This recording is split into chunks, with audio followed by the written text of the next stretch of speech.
Who the heck is Pep Talks? I'm not gay, but I fantasize about Marco Rubio. Pep Talks. Pep Talks.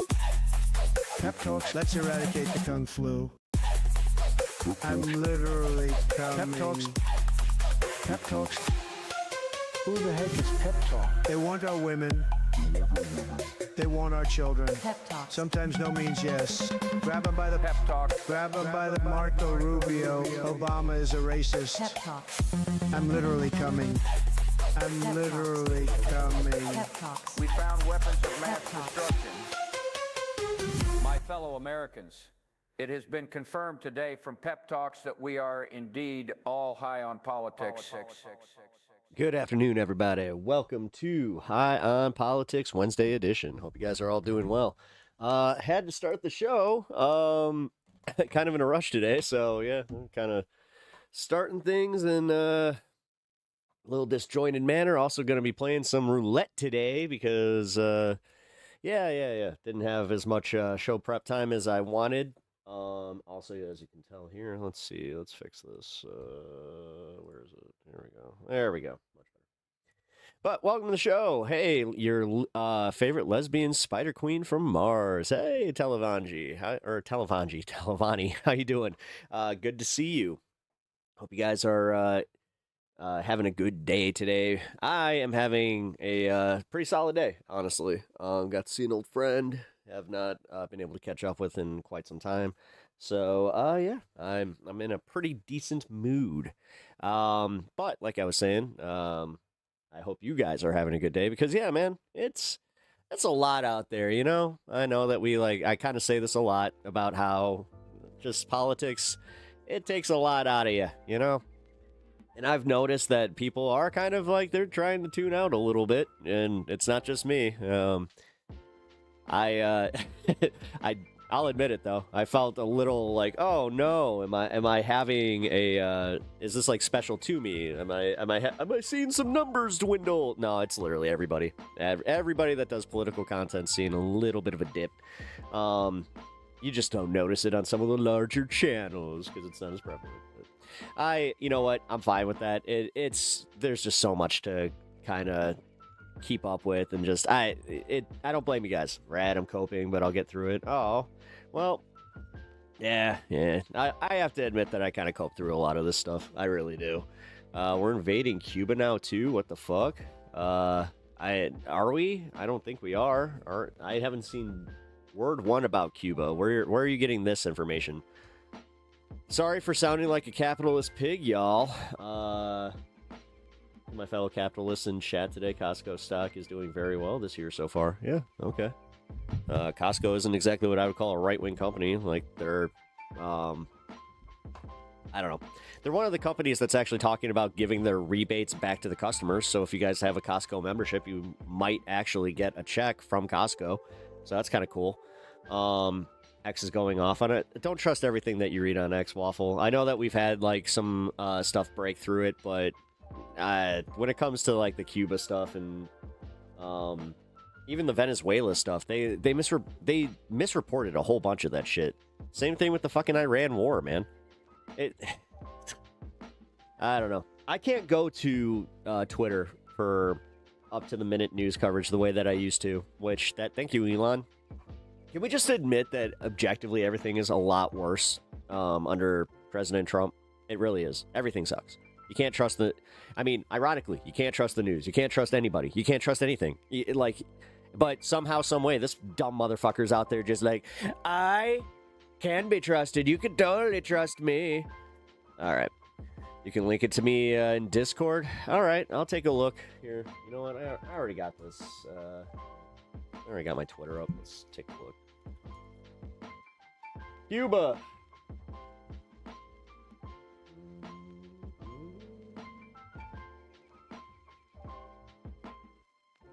I'm literally seeing nothing about it. I literally, if I type in Cuba and the first thing I see is just procedural bullshit where like it's a dude singing to somebody in La Comédie de l'État or something like that.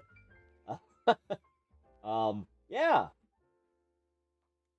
There's nothing there, so I'm with the government and I'm here to help. Oh, well. You're here to help. What do you mean? You're here to help us all just accept what it is.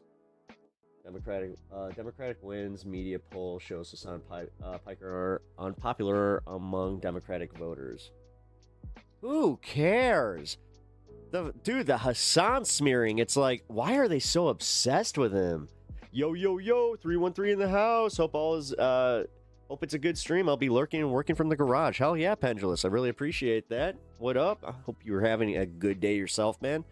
Hope you all are really taking care of yourself, for real. Like, I've been having a little bit of a harder time separating. I think I covered this yesterday.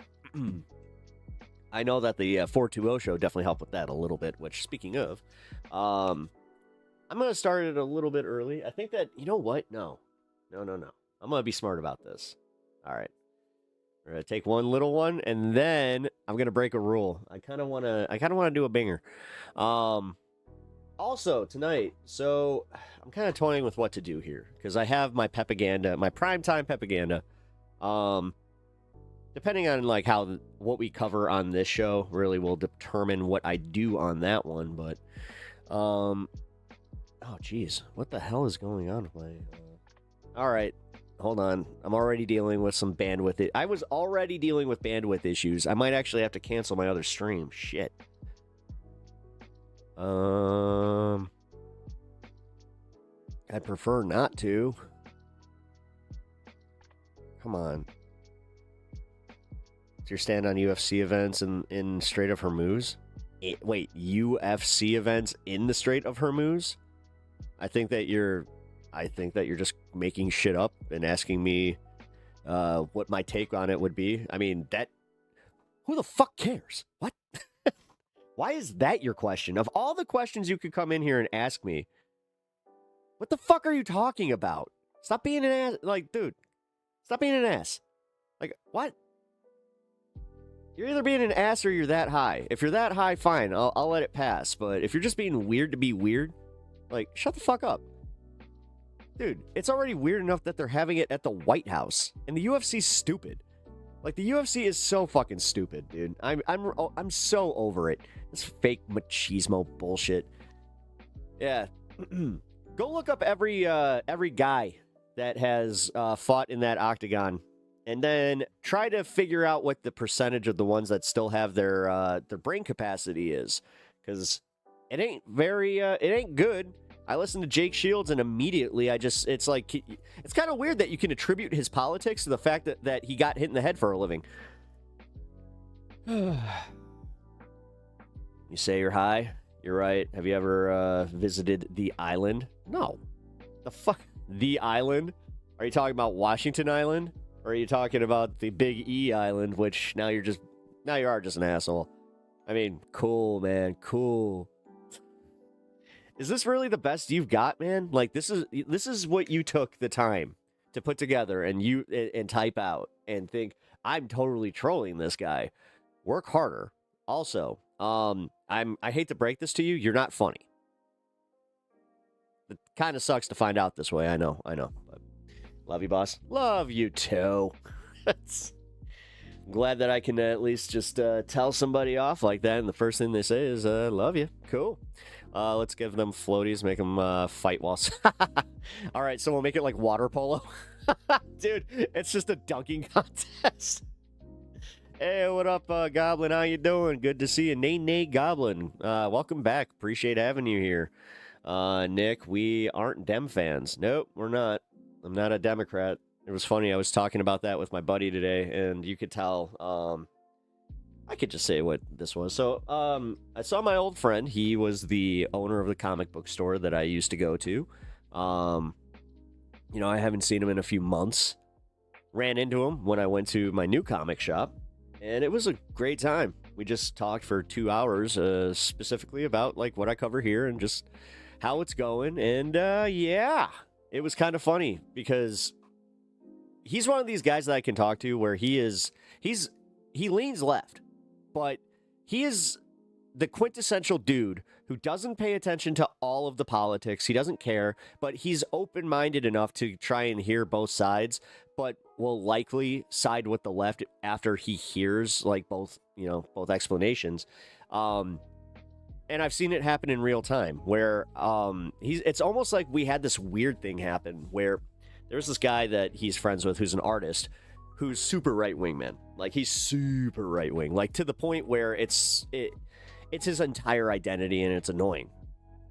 Because, like, for real, when they, like, when you make politics your entire identity, I know, trust me, Rich coming from me, which is also why I try not to make it, even with this show, my whole identity. But yeah, usual suspects kind of thing. Yeah, but he's not really, because he's not one of these guys that, like, wears the Trump gear or any of that. He actually, you would think that he's a left-winger because he's got a blue mohawk, lots of tattoos, loves to hit breweries and just in general. If he wasn't politically, like, an idiot, then yeah, he would actually be kind of a rad dude, which I found out that he was an asshole because, I was doing like an event with him. We were at one of like the Comic-Cons and he needed somebody to help work the booth. I was just like, you know what, man? I'll help you out. And I was having a good time. We were tipping back some brews and just having literally a good time talking about just comic book shit.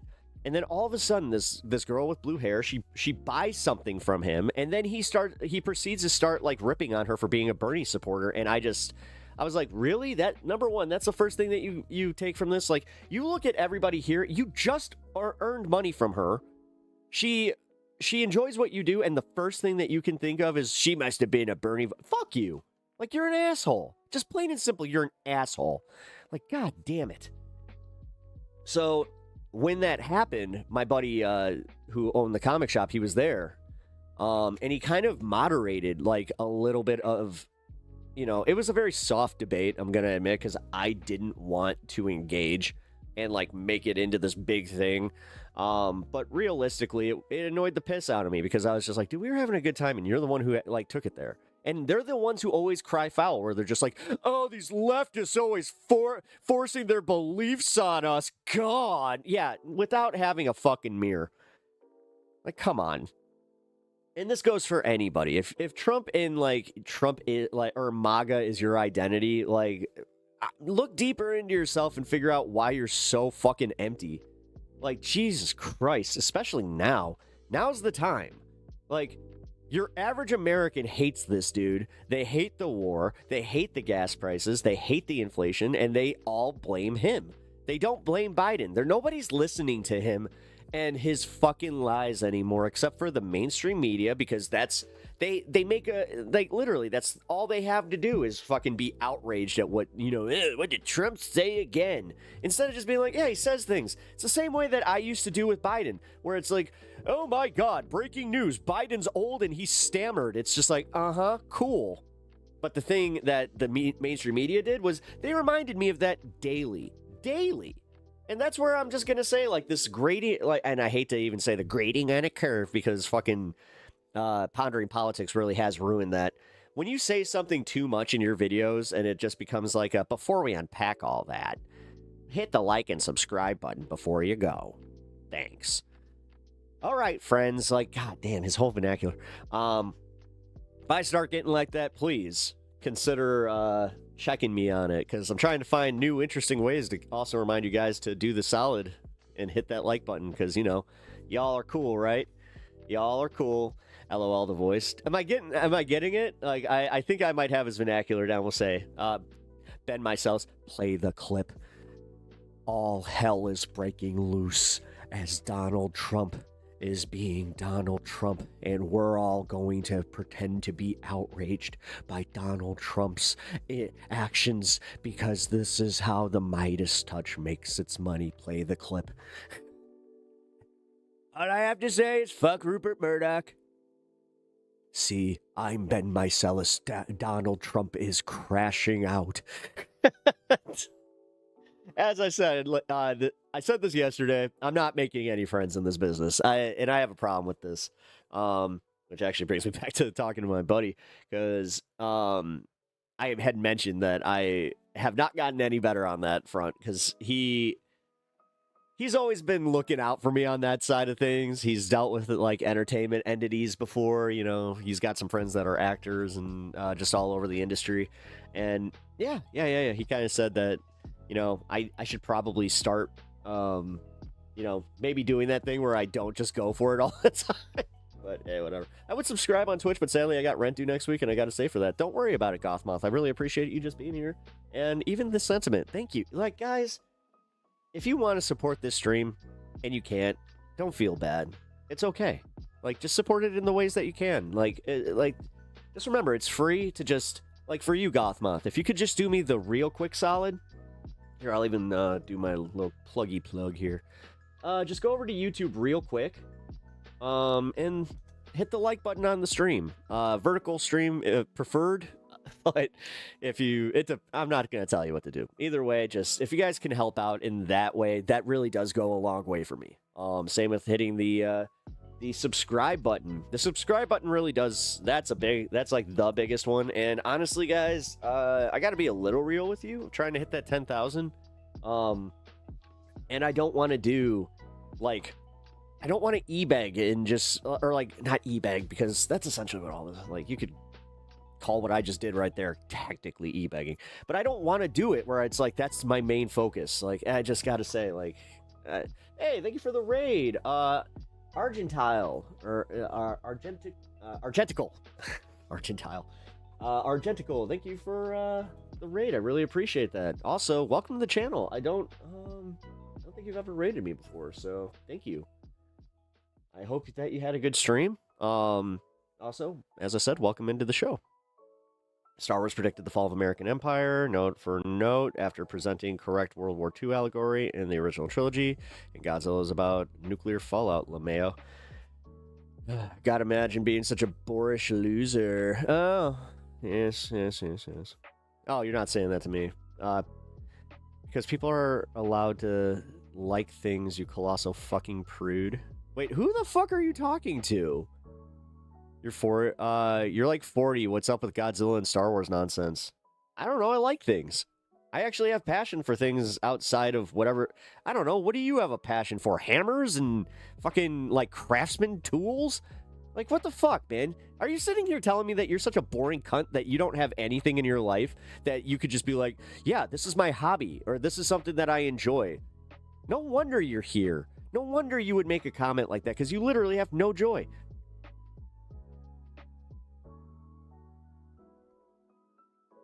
Like me. I take joy in what I just did. And all the stuff around me. Yay, new Bob. I don't even think that the guy could get that far. Yeah, probably not. Oh. Woo. Damn, I keep forgetting that this one's really good. Strawberry, it's like strawberry sherbet or something like that. He never smiled. Nah, oh, he's already gone. So he came in here, dropped that whole thing, and just, all right, whatever. There's a part of me that does kind of feel bad for people that don't know how to, like, find joy in shit. Look at his happy pic. Let's see. Oh my god, did he actually use his real picture? Oh my god, he did. Wow. And he's trying. That's my favorite part, is he's trying. He's got 1.3k videos, 659 subscribers. Huh. And he came in here to rip on me? Alright. That must piss him off, man. Bye, new Bob. The thing is, he makes cartoon videos. Isn't that weird? He's so fucking glum. I mean, yeah, he is. Yeah. Yeah, really. He embodies personality. But hey, you know what? I'm gonna be a little more fair with ripping on people, because I'll just be real. Yeah. I'm still at like that point of my YouTube career where I'm doing fine. I'm just, yeah. You could call it middling. I said that about like comedy. That's kind of what it reminds me of, where it's just like I'm in that middle stage of hitting, the next level. I had my pickup for a while until I figured out how to change it. Oh, really? Well, that's whatever. If you guys don't want your picture on there, I wish I kind of had the option to not have the pictures, but I don't know. Whatever. I'll let YouTube worry about that one. Oh, man. All right. Also, yes, you were right about the Star Wars thing, but I can't get over the thought that this guy has nothing. Because, I have so many goddamn hobbies. I have too many hobbies. I literally do. Fuck, this even, this started as that, and you could argue it still is. It's a paid hobby at this point, but yeah, I went to the comic book store today. Comic books, loser. You find joy in weekly periodicals and stories of superheroes and just in general, just stories. God, why would you find joy in stories? You paint miniatures? Me too. Here, actually. I haven't showed this one in a while. Let's go my show. Oh, this is the one that I've showed a lot of. So this was one of my D&D campaign miniatures that I painted. A little chocobo. Nothing special, but also I thought I did a good job. Oh, here we go. This one's a little bit better. It's Carnage. I painted Carnage. There we go. Yeah. Yeah, I'm alright at it. I'm not super special. I would use an airbrush. Dude, I wish there was a way that you could rent the a space to use airbrush, an airbrush, but not you don't have to deal with the cleanup or any of it, because I hate the cleanup of an airbrush. It is so fucking annoying. Anyway, haha, I used my real picture until the digital mob started doxing people. Posts. Oh yeah. I think I kind of remember you using your old picture. Marker spaces? Or maker spaces? Google local maker spaces. Oh, do they have, they actually have stuff like this? Oh, that's cool. I'm thinking of changing my PFP. It's actually me. Who cares? Okay. I need to be careful about this because I'm a public figure, so... Yeah, if you guys are looking to stay, keep your privacy and also just not have people commenting on, you... I understand. Okay, yeah. Because I got... Every once in a while, I do kind of, forget that I have to take myself out of this. It just be yeah, I made this choice. I'm just... I don't care. I don't care. If you get... The only people that I genuinely do give a fuck about what they think about me are the people that, you like me and watch me, and then you just kind of find that one thing. It's because, I can't get over the whole oh, so it's just one thing? There's this whole basket of, joy, and then you find the one thing to piss you off. It's just okay. That makes me wonder, were you looking for a reason to not watch in the first place? I always do have to ask that. I don't understand that. I will never understand people that they find a creator and they're just I really enjoy this guy, but when he started talking about poo, which, by the way, we didn't get to the video yesterday. Oh, dude, there's a part of me that wants to start the show with it. It's about how the Manosphere. Did you know that there is this whole sub demographic of the Manosphere that they say men don't poop? Yeah, that whole myth that girls don't poop. I was My mom told me that once, and that was one of the dumb things that I believed for a little too long. I was probably about 8 or 9 years old when I had made a very stupid comment to one of my friends at school, and she just looked at me like, what? Where'd you hear that? I'm like, my mom told me, and she's like, your mom's stupid. I was like, don't call my mom stupid. And then she was like, of course girls poop. And I was like, what? You have gastroenteritis today. Poop is a sensitive topic. Oh, Josh. Well, you know what? My wife, she's one of the first people to say that she is more than happy to have a conversation with you about a good BM or a bad BM.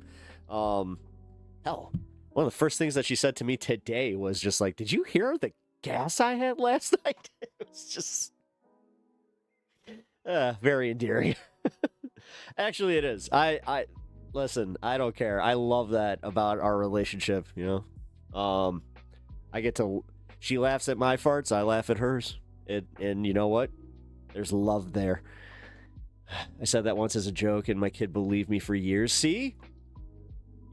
That's bad.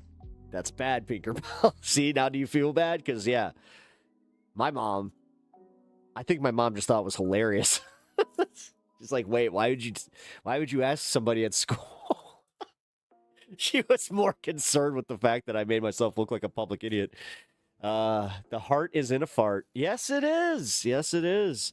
That's why when you're dating and, like, you know, your partner or your significant other, or they might not even be your SO at that point, but once that special person lets one rip, you can, doesn't that, like, all right, real talk here for a second. I was about to make a joke about this, but for real, isn't that kind of the sign, like, within dating, that you, like, it's a trust thing, right? And also just in general, you know, it kind of shows real love. Like, I mean, I've definitely learned this through this whole journey that, yes, nothing phases me, and I'm there for anything that my wife needs. And I think that it is kind of like that, though, where it's like, I look back,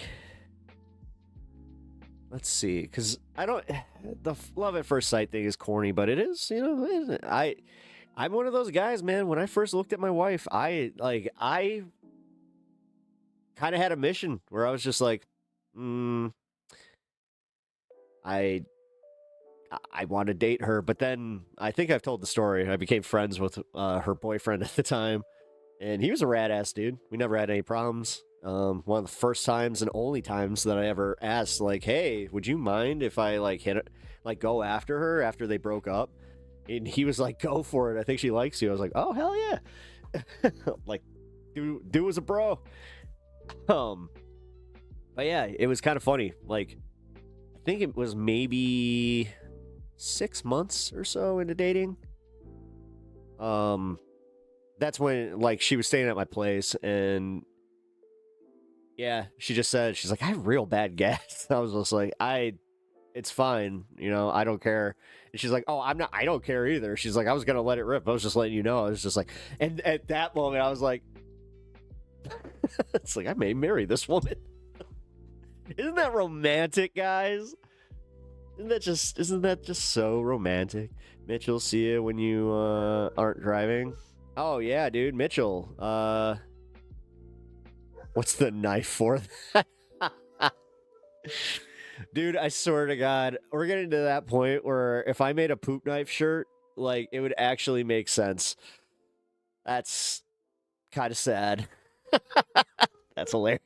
I mean, I wish I was exaggerating too, because it's like, oh, yeah, it really was that moment. Because I knew there was that whole thing where I'm like, okay, she trusts me, I trust her, you know, and like, yeah. Anyway, oh geez, I just realized I gotta fix this. What is going on? What the fuck? It happened again. Ooh.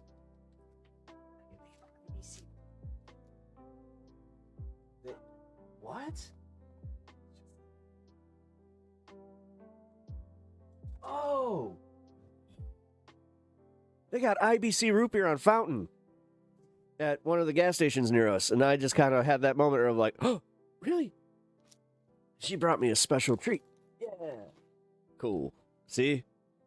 That's true love right there. You're talking. You're talking about that. Hey, Jet James, what up, brother? Good to see you. How you been, man? It's always good. Dude, I'm glad to see you in chat more. I'm always happy when my OGs roll through. God.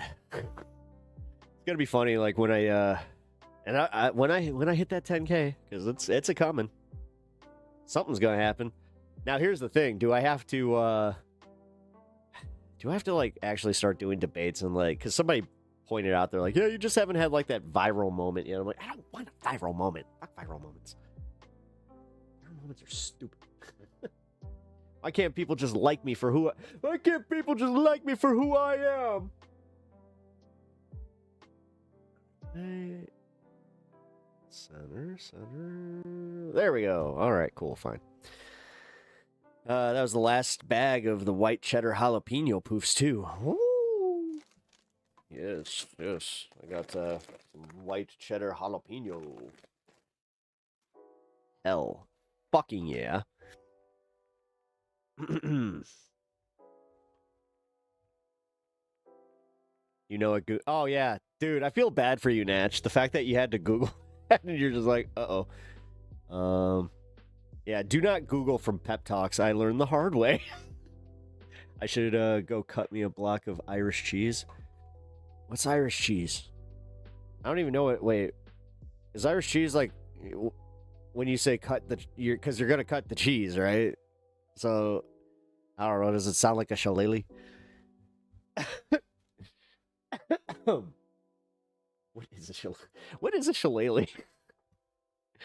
It's like a stick of some kind. I don't know. What's a shillelagh?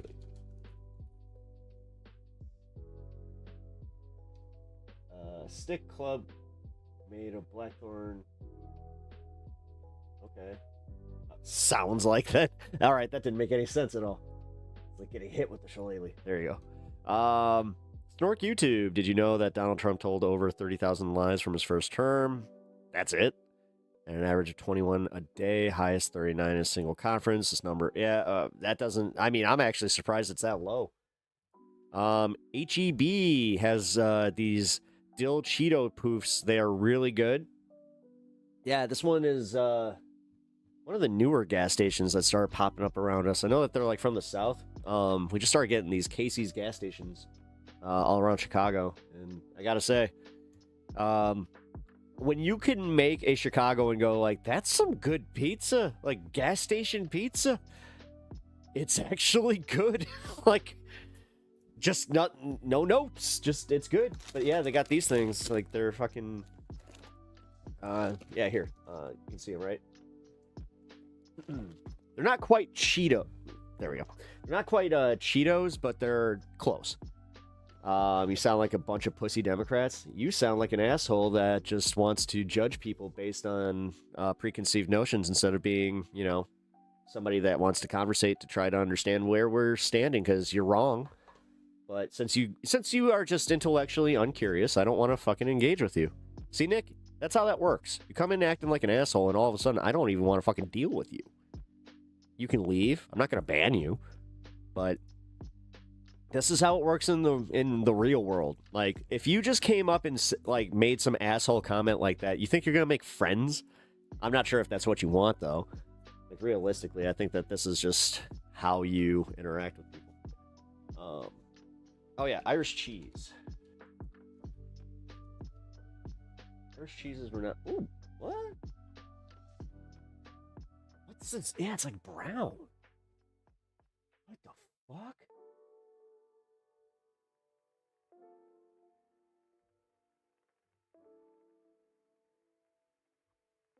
All right, hold on. I'm gonna bring this up.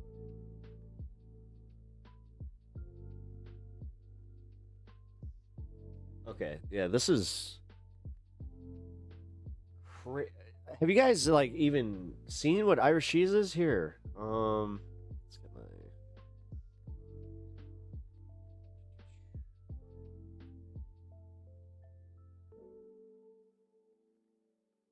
why Irish cheese is so unique. Look at that. That is unique as shit. I've never even... how's it taste? Because I don't know, man. I'm not sure if that's appetizing or not.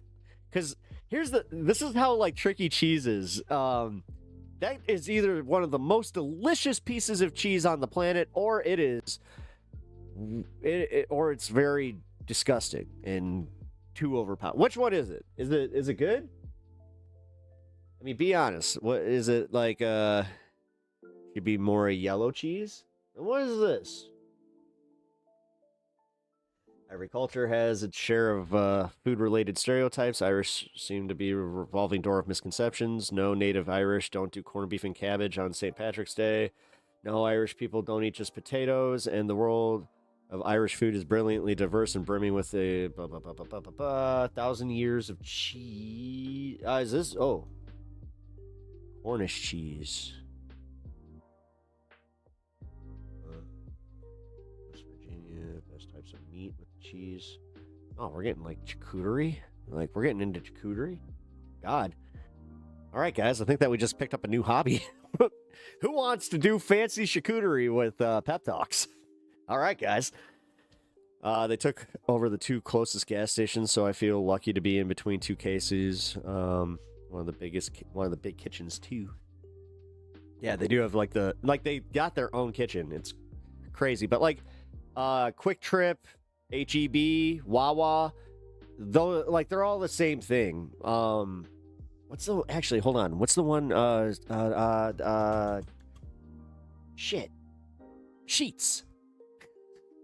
It's Sheets, not shit. Sheets. That's awesome. Does the Big Kitchen do pizza bowls or pork fritter sandwiches? No. What? Dude. They got what now? We're doing what now? They got pork fritter sandwiches, and I'm staring at this charcuterie board, and I am just like, that looks very tasty. Come and go? Yeah. Yeah, that's right. I forgot you guys have come and go with a K. Come check out our wait. So what would be at the come and go? What do they have at come and go? Because like for instance, Wawa has like the best hoagies, like for real. I had one of the best Italian beef hoagies I've ever had at a Wawa gas station. And I remember looking at my dad just like, what, this has no business being this good. Why is this so good? He was just like, because I guess Wawa, they double as a sandwich shop. It's like, that's crazy. Anyway, RVKB, Chess. What's up, man? Welcome to the show. Appreciate having you here. Hope you are having a good day. Ours has a Subway. Yours has a Subway, really? Man. A gas station with a Subway. I only run into those like off the highway. Damn. It's actually, I mean, that's kind of lucky. Like, I have to like drive like pretty, well, not like a decent amount, but enough to where it's an annoyance. Like if I want a Subway, which, you know what? Unpopular opinion. I think Subway's better than Jersey Mike's. Just hear me out. Hear me out. A Jersey Mike's, when you want it, it hits, but you need to like it's too curated, you know, that you don't really get to, or like, what's the word I'm looking for? Like customization. There's a lack of customization there. I like the fact that like Subway, they have so much extra like veggie option, or so many more veggie options that you can make essentially like a salad sub. You know, and that's what I do actually. So like my sub at Subway is, I like to get me an Italian urban cheese bread. Got to get that 6-inch now because it's fucking so expensive, but still. Yeah, so you got to get Italian urban cheese bread. Now, every once in a while, I like me a cold cut combo, but, or as it said in Happy Gilmore, cold cut combo. It's one of my favorite things. Like this is how much of a dork I am. I loved Happy Gilmore growing up, right? So my dad would take me to Subway, and I would say it just like that. It's like, I'll take a cold cut combo, and do like the fake smile movie. He's like, you're such a dork. But hey, it's the little things in life. Yeah, all right. Like, say I get a turkey sub, turkey, whatever, provolone cheese. Then you gotta load this bitch up. You know, lettuce, tomato, red onion. I like to put like the spices on there. Also, every once in a while, you know, if they got the red peppers there, not every fucking Subway has red like the bell peppers, but I like to do the bell peppers as well. Then mayo and ranch, because that's where I feel a little trashy, where I'm just like, oh, that's a lot, but delicious. It's so delicious. But yeah, the customization is kind of what I like. This gas station here has KFC and Taco Bell in it. What? I'm such trash. I'm sitting here like, dude, you get a KFC and a Taco Bell? We used to have one. Dude, I had one of those that also had a Pizza Hut. We used to call it the Taco Hut. Yeah, that place was awesome. And then they, when I worked at Radio Shack, they had the Taco Hut, because they got rid of the KFC part of it. But yeah, Taco Hut was the shit, dude. There was nothing better than getting a personal, like one of them little personal pan pizzas. I would get like a side of breadsticks, and then I'd get 2 tacos. Like in Taco Hut, yep. Penn Station has killer Italian sandwiches. Marina ham. Ooh. Yeah, Penn Station's one, like, that's, yeah, that is an East Coast, it's kind of like not Jimmy John's, but a little more high end, right? Because we have like McAllister's. Yeah, I think it's McAllister's. Yeah. What up? By the way, Amanda, did I say hi? Because I just realized that my chat didn't pick you up the first time. That's really weird. Also, Hermit, what up? Okay. Thanks, I'm hungry now. Yeah, I am too. I gotta admit, like, I got this just in case, so when I start a segment, which doesn't look like I'm gonna be doing for quite some time, because I just chill max. I want to chill max this week, dude. I know I'm supposed to get these numbers up, so I'm supposed to. God, you hear me? I'm literally responding to like the algorithm's a boss. By the way, guys, I'm going to be streaming this Saturday. It's going to be half of it's going to be YouTube and Twitch, but then we're going to go into a Twitch exclusive where it's going to be just kind of like a fun hang. Going to watch some videos that I've been wanting to watch with you guys for quite some time, so prepare for that. Also got some members only content dropping on Friday. I'm also going to be doing a pep walk coming up here. Actually, there's a thing I want to do. So the entire river that I was walking on when I went to the protests, that river flooded. And apparently, like, I showed pictures of the island that I was on yesterday. That thing is, it's underwater right now. And then, yeah, I guess, like, Algonquin, the town is pretty submerged right now. That park that I was walking through is completely underwater. So I think I'm going to take a trip out there and see what's going on. Because, yeah, why not? Yeah, save the ducks. I think the ducks are going to be okay. I feel bad because their nest might not be. Oh, yeah, you get to see the zong. Yeah, you know what? You'll probably get to see, I just realized that I could pull out something special for that one. All right. So yeah, I got another glass apparatus. There we go. That you guys should enjoy.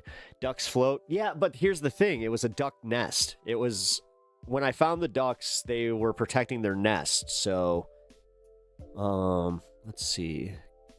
Because it's usually about 2 to 3 weeks, right? Because once they're laying, like once the nest is built and they have the eggs there, let's see. Let's take 28 days. I was not far off. Hey. All right, so 28 days.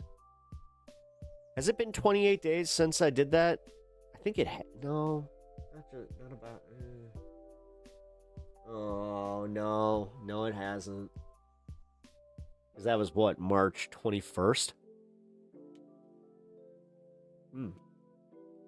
Actually, yeah, no, it might have been. We all float down here, Georgie. Dude, that is crazy because I did there was another It reference I made earlier today. Where it was the pop pop pop pop pop pop. Oh man. Anyway. I mean there's one other one we have, but you need help. Wait, what? What'd I say? The ducks? Damn it, I hate when I do this.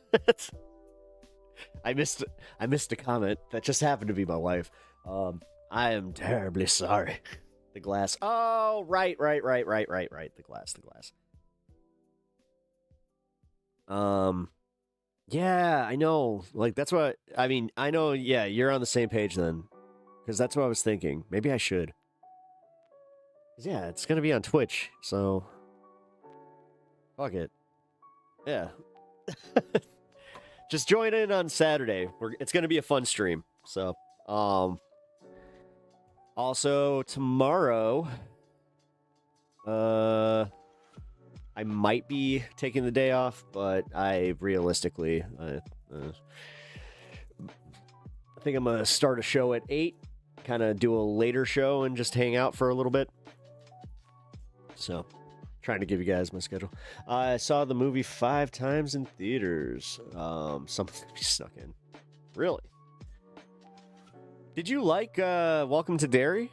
I thought Welcome to Derry was great. The first 2 episodes, it was a hard watch. The first episode especially, that was kind of a hard watch. But the second episode, yeah, like, it took a minute to get kind of into. But I liked it. Overall, I thought that it ended really well. So, yeah, that was good. LOL glass apparatus. My friend broke all of mine. What? So, I got only the dab rig at this. Juice boxes. What? Dude, wait. Back to the port. Your friends, like your friend broke all of them?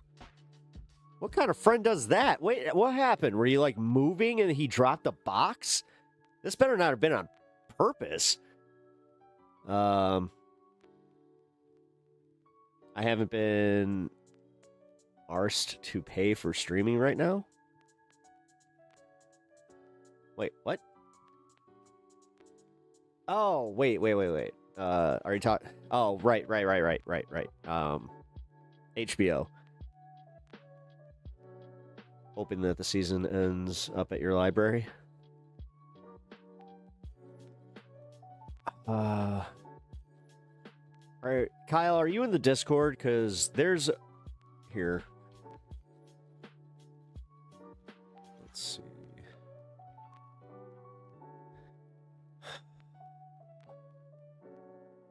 Experts don't expect military action soon, but actual regime change is complicated. Yeah, Televani, even in this article. Sorry, I just got your thing about Cuba. I'm not going to talk about Cuba. All right? Until it's a thing, I'm not going to talk about it. Because, listen, what's it do to us?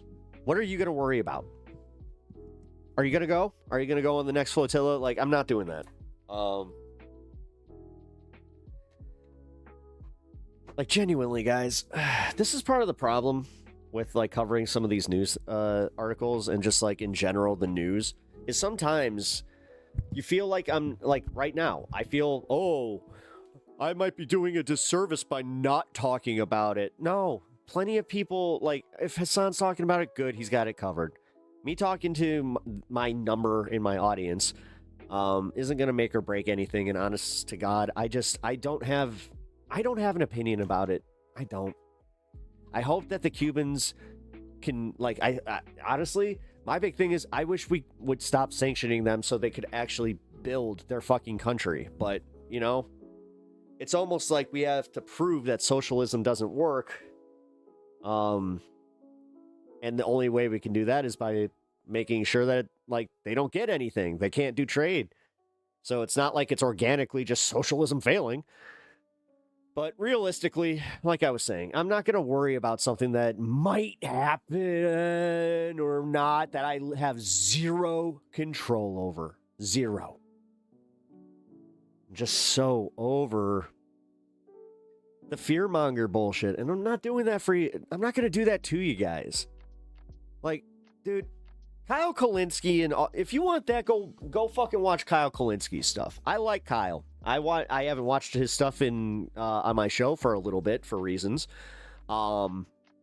because realistically, it plays into exactly what I'm talking about. So the reason being, because it's all fearmongery bullshit, and he ends with the same thing.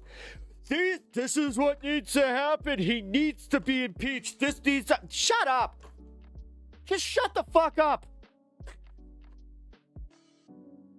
Yeah, I need $1 million. I need my YouTube page to actually fucking reach, you know, that point where I want a plaque.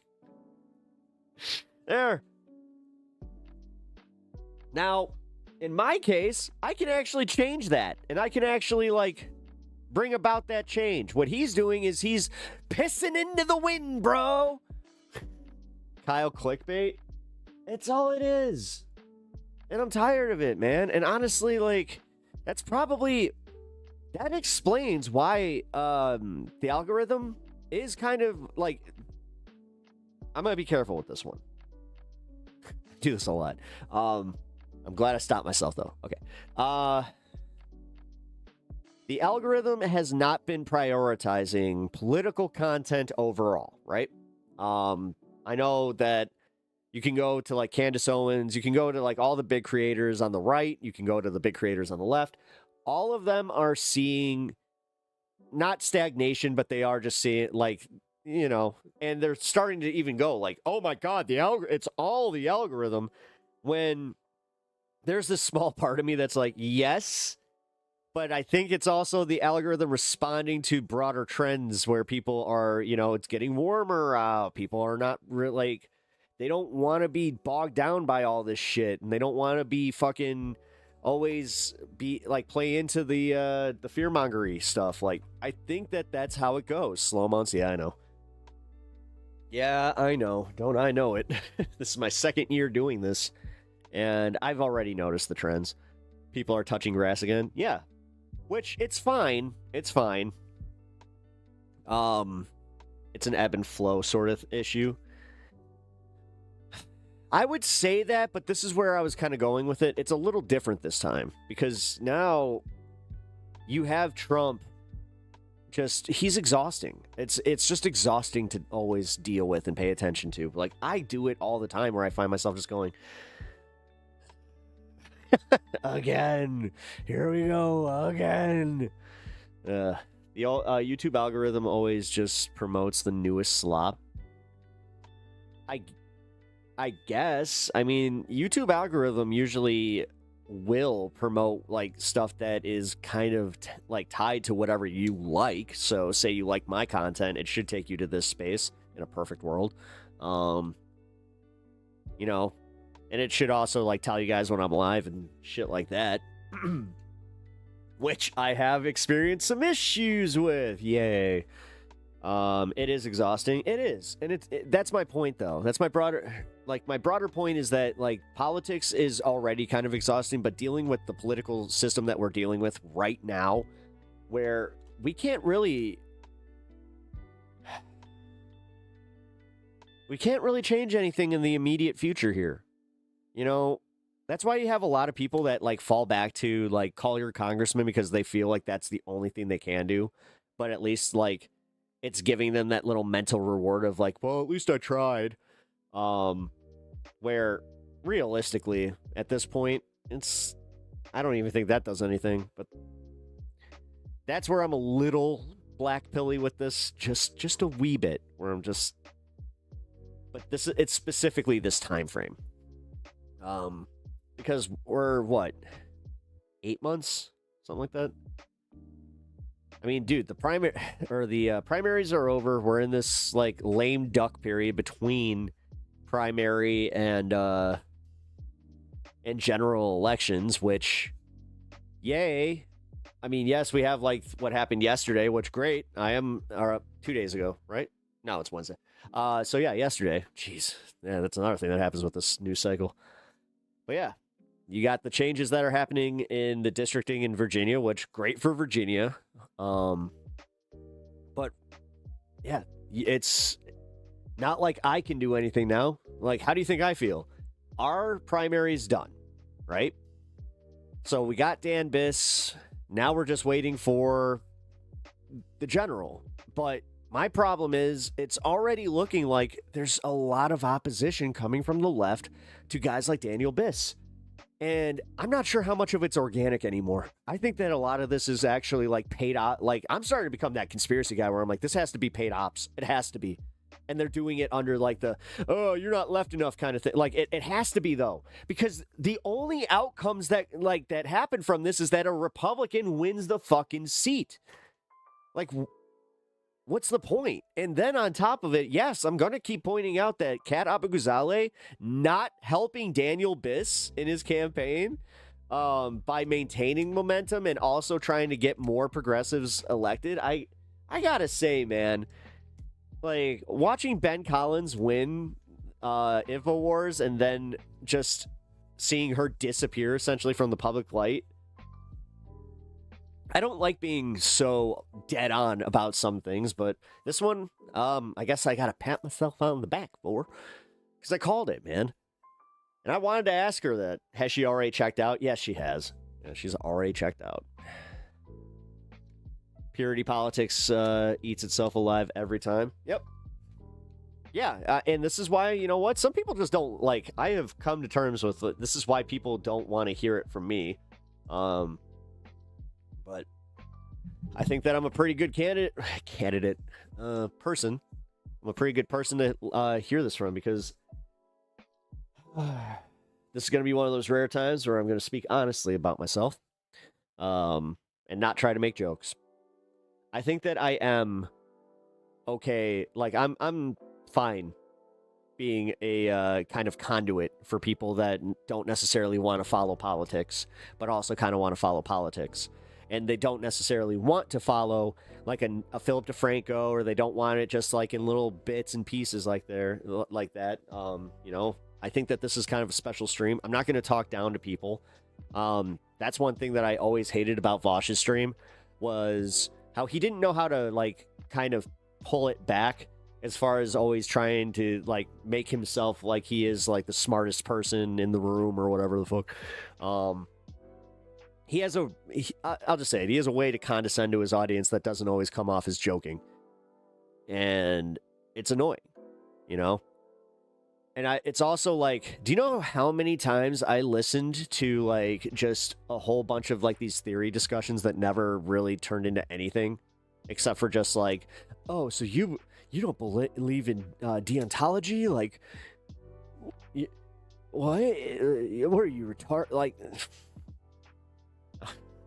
at this point, I don't even remember what deontology is. I remember like being like, Dantology? Like, is this like, I can look at my buddy Dan and just be like, hey, is it Dantology? Yeah, I like theory. He's stupid.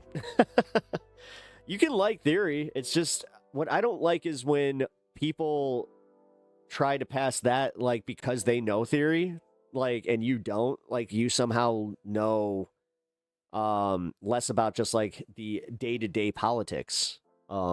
When in reality, it's like, nah, they know the important parts. And honestly, if you guys can Cliff's Notes, like theory for people that,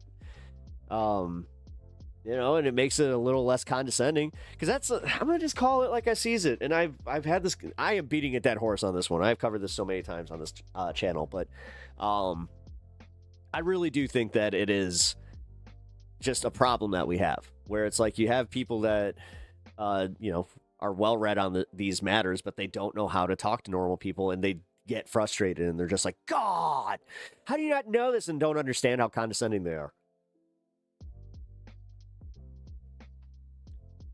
Nobody likes to be condescended to, especially when they're trying to learn politics. Like, and politics is one of those things where even if you had civics, dude, it's changed so much, especially with the fucking, like, with Trump. What's my take on shrooms? I love them. I eat some. I eat some. Let's see, once every 3 months, like 3 or 4 months, I like to do like a little micro endeavor. There we go. I always have to find like the right phrasing just in case. But yeah, I like them. Yamada, also welcome to the show. Appreciate you being here. Is that what you want to discuss? Like, that's cool. My man, hell yeah, dude. No, for real, dude. Yeah, that's cool.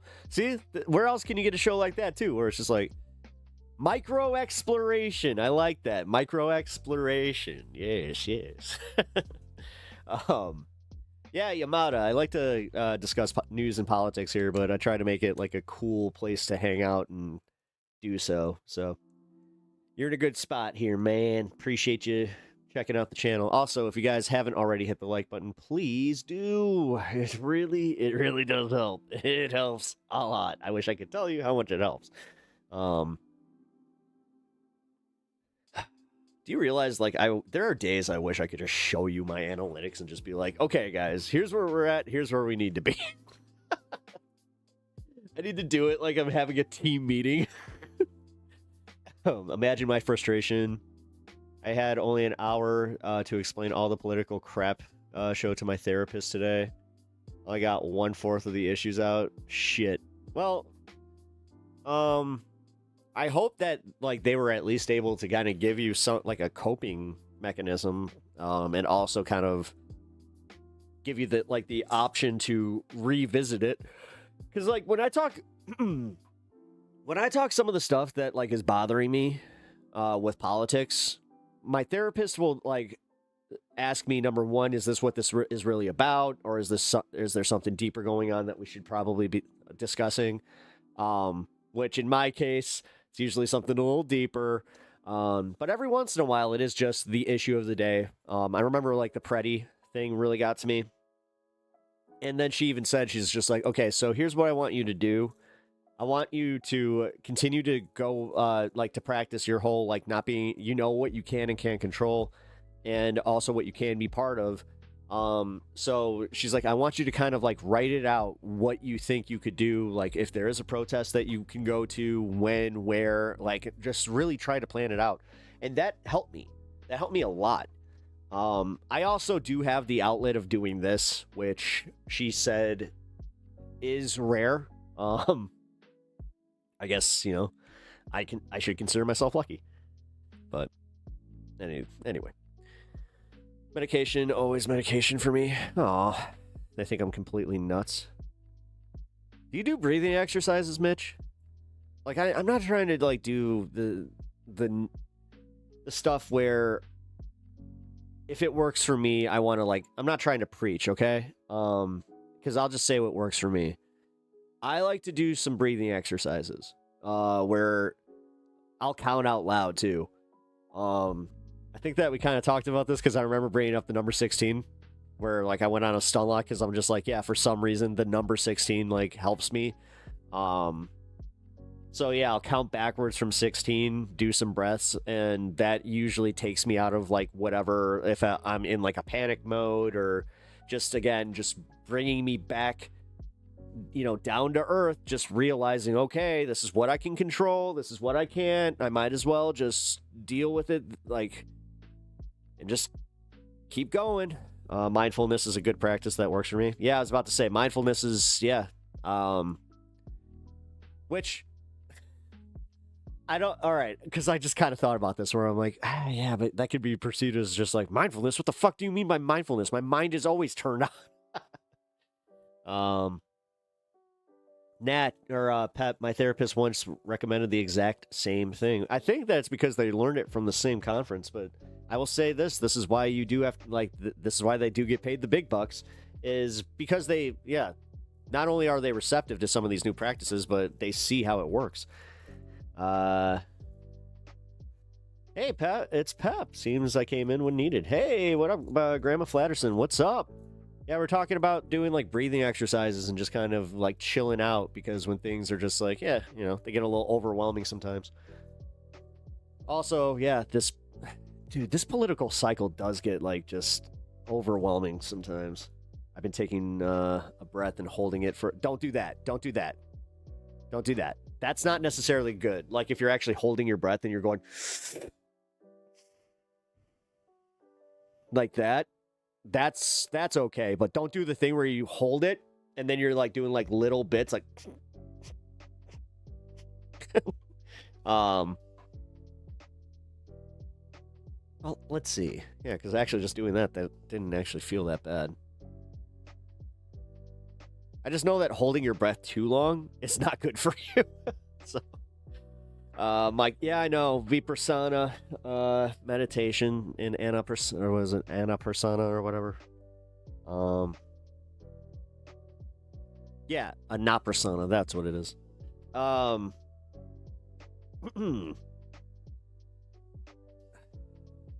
hate to admit this, but it's true. I can't do that. I can't do it. Because, like, I remember having this discussion with somebody that used to hang on this channel, where they were going on like a retreat, and they were inspired by Michael Brooks to do so, where I guess like, at this retreat, you just don't speak. It's impossible for me. It's like, no, thank you. I don't know. Maybe someday. Maybe when I like get off of the, if I need to like quit flour or something, then maybe, but now you just let it roll out. Oh, okay. Yeah, that's good. Oh, I know that. It's Indian shit. Vipassana. That's what it is. Vipassana. Yeah.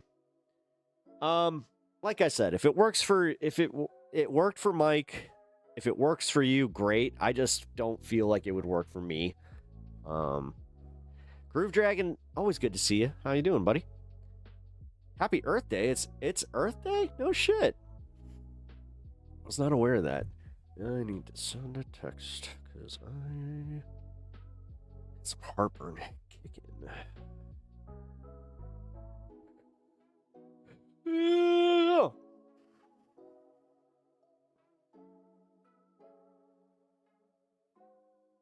Let's see. I might have to run upstairs. I'm not sure.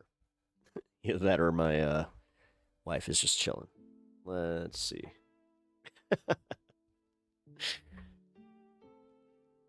There's so many different breathing things. Yeah, and if you find the one that works for you, that's kind of where I say stick with that. So yes, if you're doing like the I think that I covered this as well. Like I have a deviated septum, so I always have to I gotta take that into account. Oh, god damn it. Alright. I gotta run upstairs real quick. This sucks. Alright, I'll be right back. I got some wicked heartburn about to kick up. Give me a sec.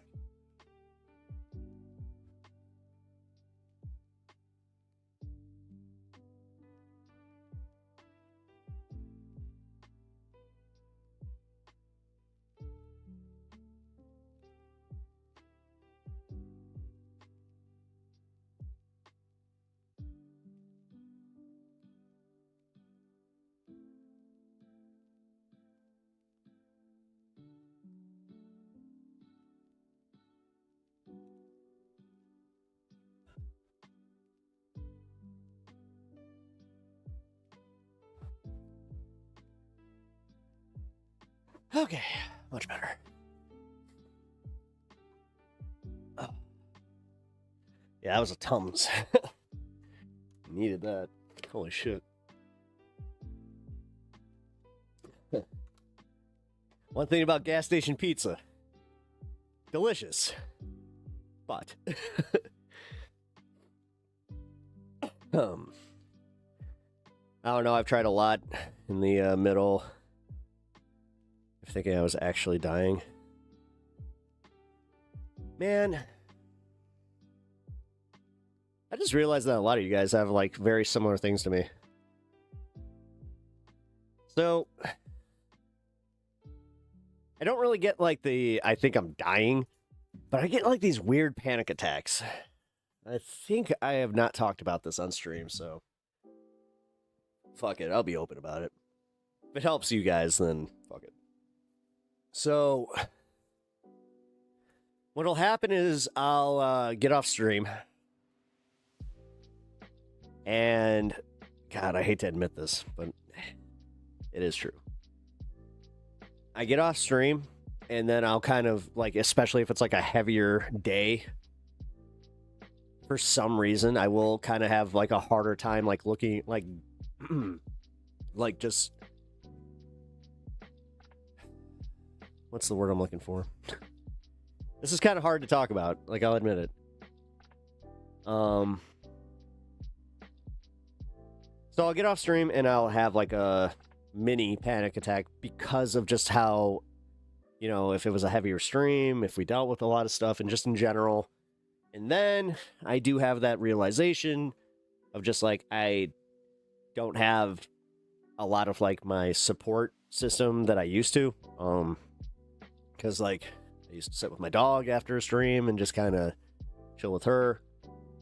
She was really, really good kind of like taking me down from that. Stan is, unfortunately, he adds to it. He's one of those dogs, like, and it's not anything, it's not his fault. He's a great fucking dog. It's just, he takes your energy and it becomes his energy. And then all of a sudden he's having a panic attack. It's like, oh, God damn it. Pap, real talk, that doesn't sound good, man. Yeah, I know. I've been working on it. I've actually been having like a lot of breakthroughs. That's why I'm okay talking about this, because before I would have probably hit it a little bit more. But yeah, no, I've been having breakthroughs with it. That's also why I hope you guys can kind of notice that like I've been in a little bit of a better headspace. I know you guys watch you guys watch a lot of me, so what's going on? Okay. Oh, my wife just was walking down. Don't let the streams do bad things, please. It's not the streams. It really isn't the streams. It's just I'm safe, I am loved. I know. I'm not taking that, but I have heard of benzos. No, dude, it's just how do I say this, dude?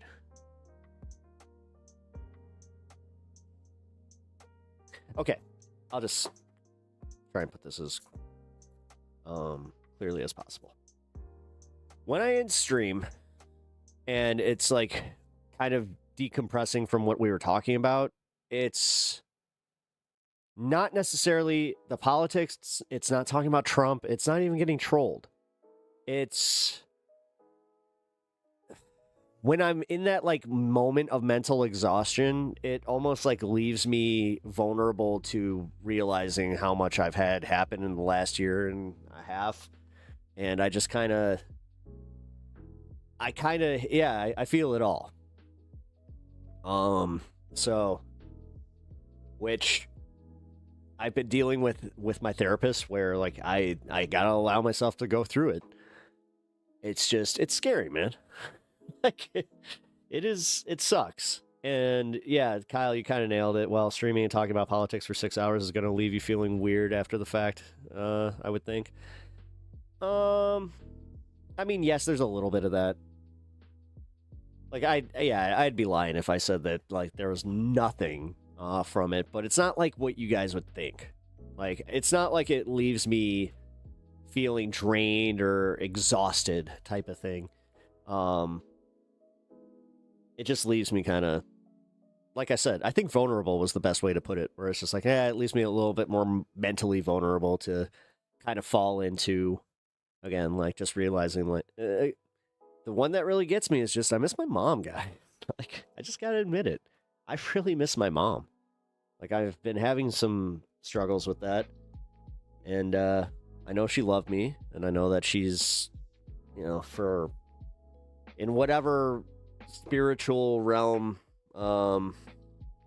she is there for me. Like, I feel my mom, so shout out Pet Mom. Thanks, guys.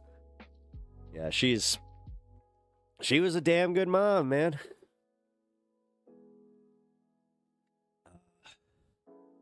That's why I suggest Thursday just chill with chat night and take night off. Yeah. Well, and because like I kind of had this thing where because I have therapy day, I have been taking my Thursdays off because it's a lot, like it's when I've had like a really rough day in therapy, that's when but that's why I always kind of try to leave Thursday open, is because there are some days that I feel great because it really like will have a major breakthrough and like I'll just feel energized and just want to stream and like actually kind of hang with you guys. So Thursdays are like, you know what, I do need to like change that on here. Instead of 8 p.m. I should just say Thursdays ? That's what it really should be. And then, well, that's more the type, though. That's the reason I didn't do it, is because, then it's like, leave your notifications on. What you guys should do. Like, you guys should definitely click that bell and get your notifications for the show, because, I do have special shows that, optional. Yeah, it is an optional Thursday. I'll admit that. It is. Fact is, none of us are on camera being as vulnerable as Pep. That is true. That is true. There is a level of vulnerability here. I don't know. This is actually the most vulnerable. Like, these are the vulnerable moments where I'm just kind of being really, really open with you guys. But I'm also trying to be, like, real with where I'm coming from this kind of stuff. And also, cheers.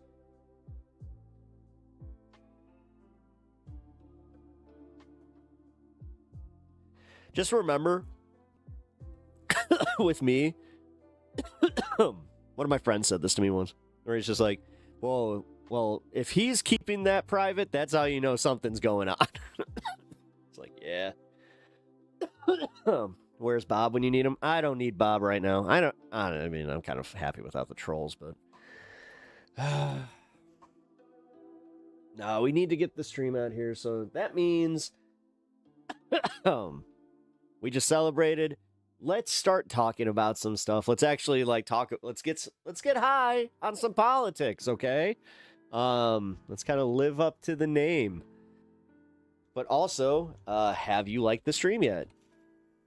And have you subbed?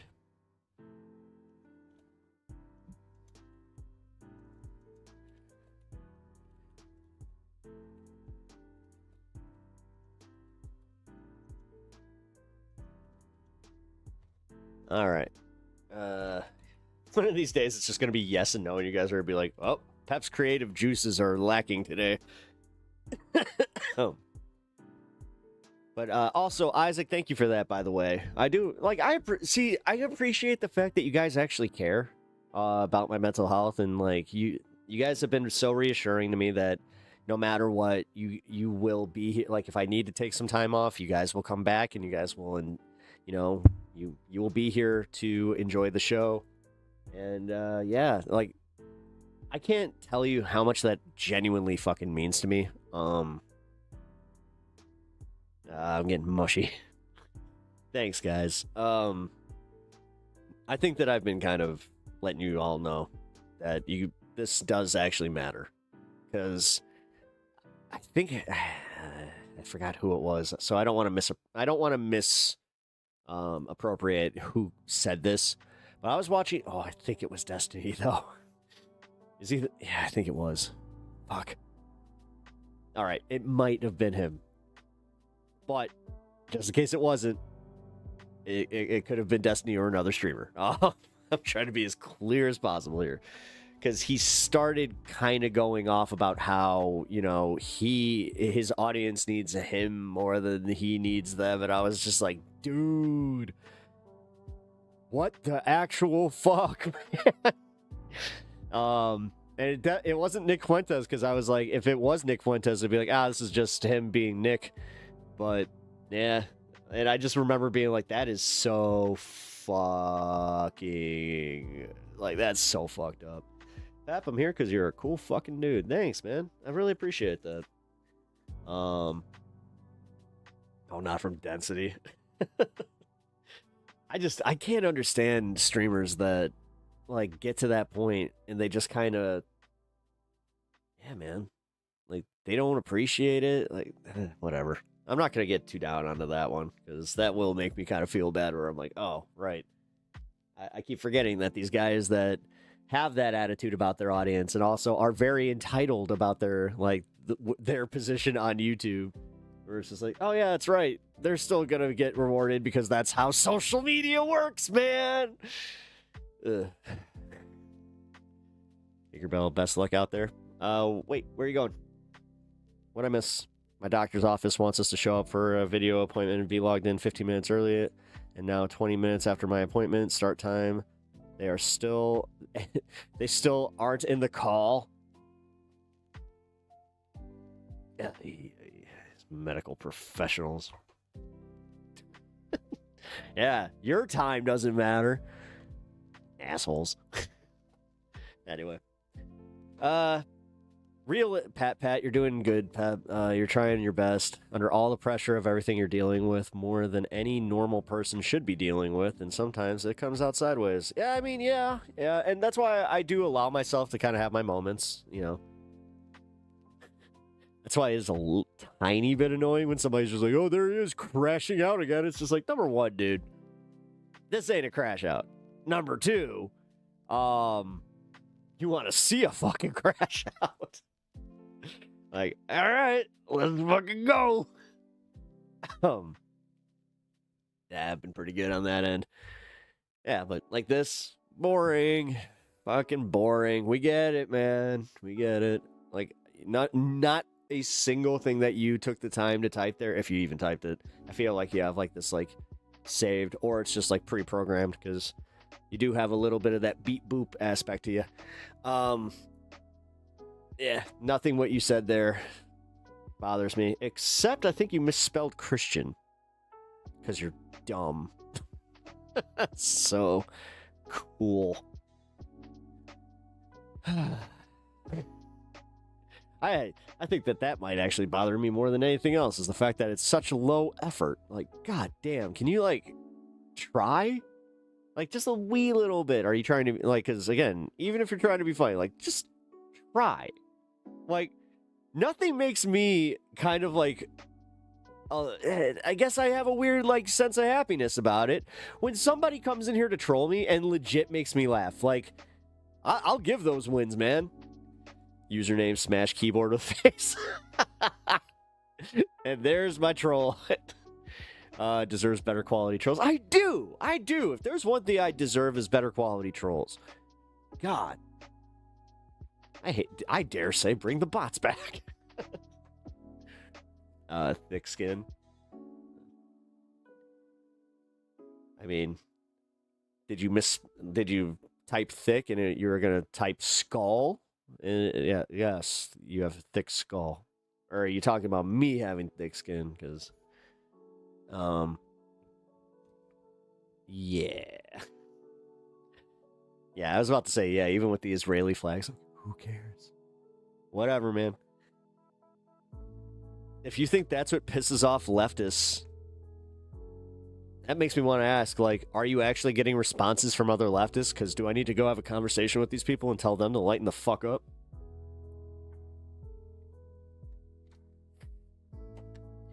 Real talk. Are there other leftist streamers that would actually be bothered by that? And, like, they would just instantly ban? Because I could see it just getting instantly banned for seeming like spam. Because these guys tend to spam that shit. Yes. Oh. All right. Very matter of fact in that answer, just yes. It's embarrassing that you're shilling for Israel.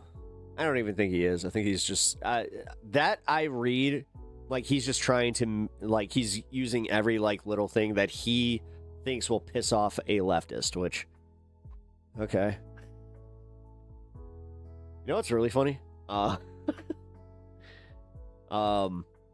Knowing damn well that like I am in the company of someone that is 100% not politically aligned with me, but at the same time, like they keep talking about how, oh well, yeah, if this just changed, and you know, like if we had a, we just had like a little bit, if we were taken care of here, like in, you know, with medicine and all this stuff, and I so badly just wanted to be like socialism.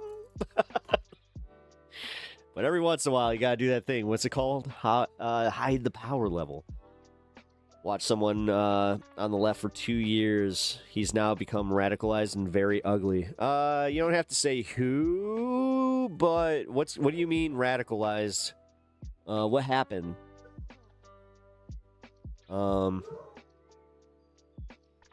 Dude has got straight bot energy. Yeah. No, I mean that really is just very bottish.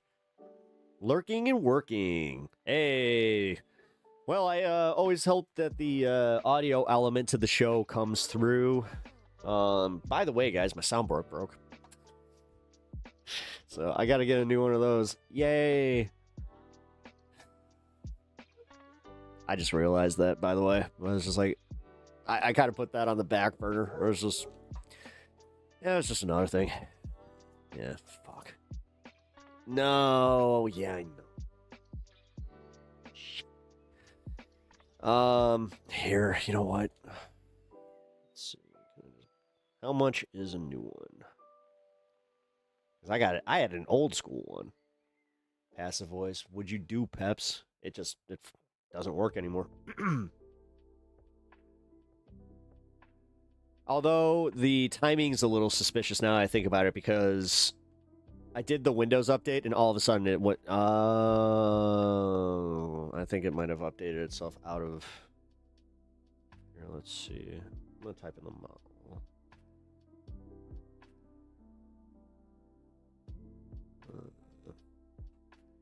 Hold on. Jesus. 2019, so it's not exactly a new item. Here. Let's just ask it this. Would Windows update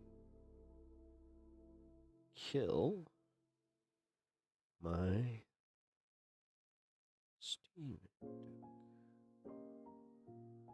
stream? Just scrolling by. Oh, okay, bye. Boomerang, how's my day? It's going well. I did just kind of remember that my soundboard's not working, and I'm trying to figure out why in real time, because fuck it, why not? I got time. You guys are just gonna do it with me.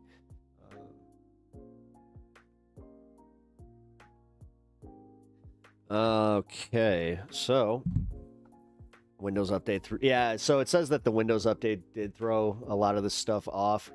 It doesn't say that I'm going to be permanently locked out from using it though, so I'll figure it out after stream. Just so you guys know, that's why no soundboard. I might just have to look into getting. I mean, I kind of wanted a new one anyway, to be fair. Because, like, again, the one that I have to do a lot of work just to even get, like, some of, like, the standards. So, for instance, like, there's a bunch of the ones that are commonly used. Like, you can just, like, theoretically, I could just pull... wait a minute. Hold on.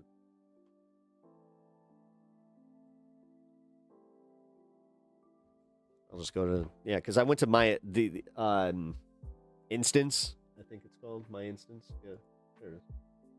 Instant soundboard effects. Right away, I'm reminded why I just downloaded these fuckers. Jesus Christ. We got 1, 2, 3, 4, 5, 6. 6 different pop-up ads. And this is one of those sites that if you use an ad blocker, it shuts the whole thing down. Does it work though? Hey, at least we got that. Okay, cool. All right. I do have a backup. As long as it doesn't have... All right, let's see. Can I play... Let's do 3. And one more.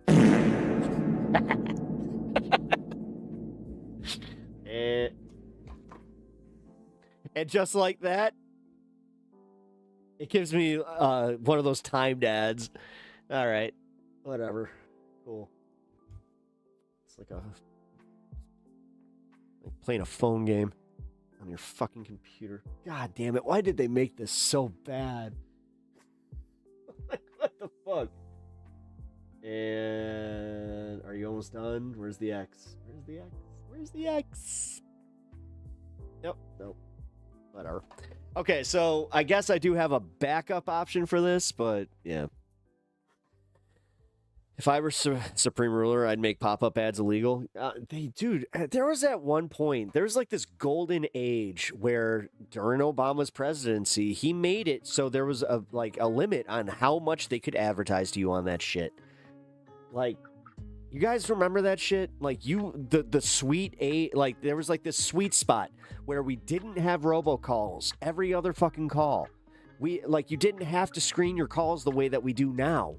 Because I know that we're all the same. We're all the same in this regard. And if you're not, then I think you're crazy.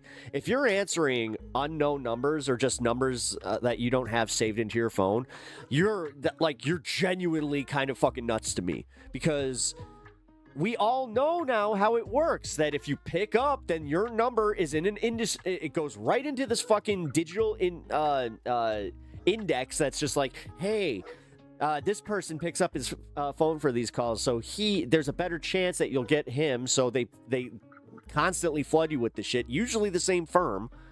Yeah, it's all invasive advertising. Dude, can I just talk about like a random depression moment that I had? This was years ago, but I'll never forget it.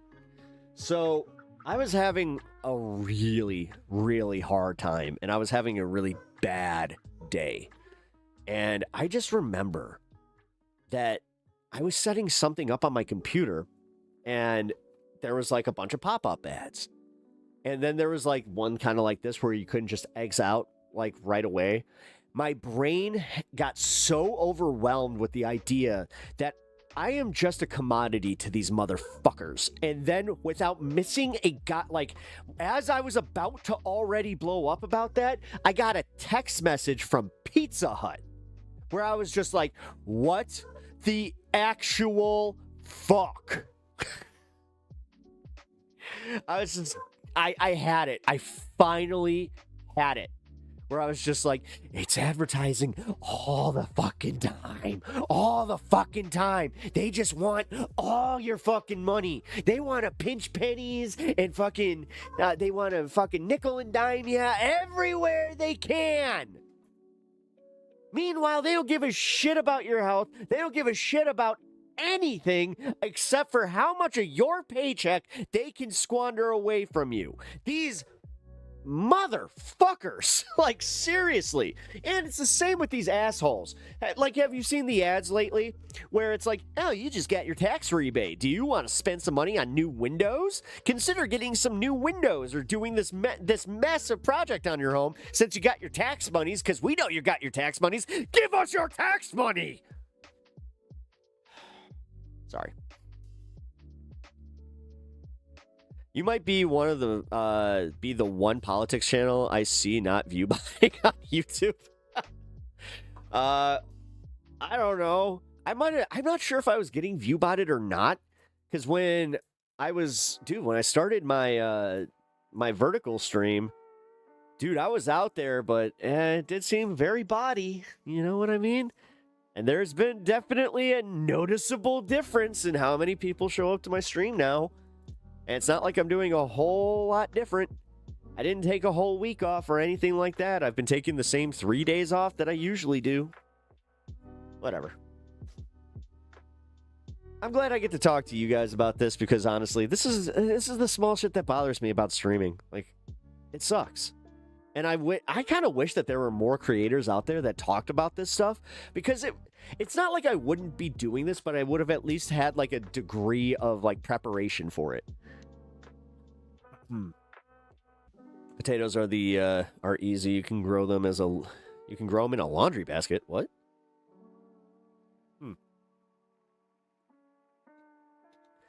Pep? No. I can't say. I can say this much. If I had 10,000 subs, I would have. That's how that goes. Like, it's just, I hate that I'm at this point right now. No, guys, I'm one of those channels that, yeah, I'm glad that you pointed out. Yes, I do not view bot. I won't view bot, at least if I can control it. And yeah, you guys, I'm viewer supported. I'm one of the, like, genuinely, I am viewer supported from you guys. I don't make a lot of ad revenue. I make some, but yeah, you guys are where I make the, you're where I make the money on the stream, and I really appreciate everybody's kindness and how much you guys you do contribute. Like that, it's humbling. It really fucking is. Oh, actually, Rebecca, thank you again. Thank you for all the contributions to stream and just in general. I really appreciate you. Like and it's not just because you spend money on stream. I appreciate all you guys. Just being my core viewership, and I really am like in this weird place the last few days. Maybe it's because Monday something broke in my brain. Like, I was at that point. I mean, I did kind of touch God, so I came back down to earth, and maybe I'm just a little bit like, guys, I love you. I fucking love you so much. Thank you. Like, damn. You make life, like, worth enjoying, and just, I try to bring a little bit of joy to your lives. Because, yeah, man, life's too short not to enjoy and have a bunch of cool-ass people to talk to. It's been one of those weeks for me, too. Yeah, dude. Is it? Okay, well, yeah, maybe it's because the sun's out or some shit. We're, like, in retrograde or some shit. I don't know. And I just know that I am definitely feeling a little bit more, dare I say, mushy. Or it's just... yeah, but appreciative too, where this is a super chill space. I try. I mean, I really do. No, actually, Natch, you know what's wild? Because I share, like, I've had, like, enough people on my stream, and, like, because I do, like, raid this space and all this. I won't say who it was on this space, but they did say that I have one of the more toxic chats from this space, and I was like, what? And I think that they were I think they meant from, like, obviously post the vertical takeoff. Vertical takeoff, get it? Yo. That made sense from a hop standpoint. But yeah. Yeah, I wasn't really trans? What do you mean trans? You have the worst trolls and the best regs. Yeah, okay, that's fair. That's fair. That's actually, you know what? I'll own that one, yes. But it's not like I control the trolls. Like, I tried to explain that to, this person where I was just like, listen, I can't control what some of these people that found my stream do, but, and they tried to insinuate that, oh, well, you could ban them. I'm just like, uh-huh. For what? Like, if they don't commit a bannable offense, if they're just being annoying, I'm sorry. Like, I don't necessarily see that as being a bannable offense. Like, they have to be, like, annoying to a point. You know what I mean? Like, that's why I do have kind of like that whole spamming thing where I'm just like, all right, polarizing, pepperizing. I'm very pepperizing. Yes. Polarizing pep. Oh, God. Well, I'm also going to say that I actually appreciate another creator being honest with me about what they thought about my channel and just in general, like, what I deal with. Because, I don't know, there were some nice things said about me in that exact same discussion where they were talking about how, like, I'm a marathon streamer. They don't understand how I can do what I do. And just in general, like, also contribute to this space, like, regularly. And, God, I have something in my eye. I think it's an eyelash. God damn it. I haven't had this happen on stream yet, I don't think. It really fucking hurts. You can ban me for no reason if you want to. I probably deserve it. No, you don't. Ghost Dog, you've actually been alright. I mean, every once in a while you'll say some, like, not even weird shit. It's just, like, it's weird to me because I didn't see, like, what precluded it, which does suck. Occasionally I'll see a chat where I'm like, oh, I totally missed all the context for that. What are you talking about? You have dog videos. I have no idea how you do so many hours. I don't know. I maybe my brain is broken. Maybe it's, you know, it could be something like that. It could be like the intense ADHD that I, you know, have and live with, which I would kind of say it's that. You guys notice how, like, I can talk. I'm a chatterbox. I dare say, you know, gift of gab and all that. One thing I do not have is a short-term memory. So I can literally be in the middle of talking about something and then just, you'll make a counter, or like you'll ask a question. I'll be like, wait, what were we talking about? I'm working on it. I'm working on it. You know, I'm working on it.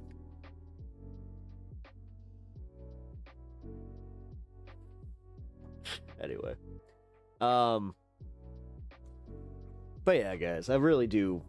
I'm gonna wrap this up, but I do really appreciate everybody, you know, that comes in here, is chill, and just in general is enjoys themselves. And I hope you guys enjoy this. I hope you guys enjoy the space. I do. I hope you guys enjoy watching this, and also just, yeah, I hope that I can entertain you guys. Yeah. All right, cool. Now we can actually move on into some actual, like, news, politics, and stuff like that. I only have, like, a few things pulled up here. We're gonna be doing some, like, roulette style stuff. That's why I'm also just, I don't care. We're gonna chill. Hi again. You're back. What's your deal? Like, so what's your deal? I'm gonna just call you Jay. Because Donnan, or is it Donnan? By Dannon. Wait, by Menon? Was that it? Wait, you guys know what I'm talking about. Like, you guys remember that commercial? Like, or like those commercials where, like, and then it would add with by Menon. Yeah, was it by Menon? Anyway. I just had one of those moments come back to me where I was just like, whoa! Yeah, what was that for? The Age of Ultron is upon us. Learn to love your new AI overlord. Speaking of Ultron, James Spader's coming back as Ultron in the new Vision Quest show. That's what it was. It was a deodorant commercial. Thank you. No. Thank you. Hey, I feel so much better. Because, yeah, my brain could not pinpoint where I'm like, where the fuck was that from? But that was something that I would hear all the time on commercials growing up. Yeah. By Menon. Here, let's see.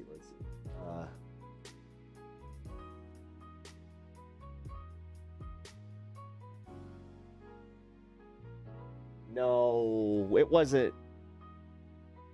No, it wasn't this. By Menon products. Chocolate cream. No, it wasn't like a Jenny Craig thing, was it? Because the ones that I'm finding are like Be Slim and shit like that. Oh. Don't correct me on my spelling. English is my third language. Small spelling mistakes should be ignored. Well, I don't really hold people to spelling mistakes. As a foreigner, I just know some trigger words. So you're just like kind of playing, like, wait. You saw this as like a sandbox where you could just kind of come and just be like, hey, I know some words that will piss them off. Like, with English as your third language, it's just like, oh, look at you, dick faces. Even though that one kind of works, but nobody, we don't call people dick face enough. I don't know. Make dick face great again. He's bullshitting. Natch, you would know. Not saying that you would know about bullshitting. It's the fact that you're saying that he's a, an Indian troll. Not that you're a troll either. You know, that was rude. I shouldn't have said that you would know this. Type trigger words here. Yeah, let's not. Because I have a feeling that it's going to... that could take a swerve into not TOS territory, which... I mean, I try to save you guys from yourselves on this one, realistically. Like, I hope you guys understand that I'm not the one that necessarily takes the hits, especially if we do tackle, you know, you guys going and trying to break TOS. So yeah, just don't, you know, save your accounts and just in general, like, you don't want those hits. Personal, yeah. So, oh, that's what it was. I typed in by Menon. So Menon.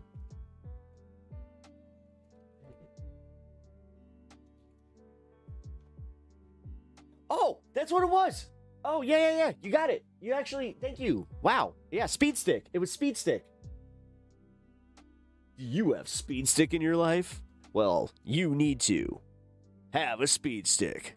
Wipe your armpits. By Menon. There we go. And yes, yeah. All right, cool. Hey, Clover, I'm gonna just call you Clova. Clovetry? There we go. Clovetry. But still, Clove. Thank you for that. That was awesome. I appreciate you bringing that. Just see, I like the random stuff like that where I'm like, guys, that would have driven me nuts. Same, but by other people, Mitch. Oh yeah, I was shadow banned like 2, maybe 3 times lately. Never even knew it was a real thing. Yes, it is.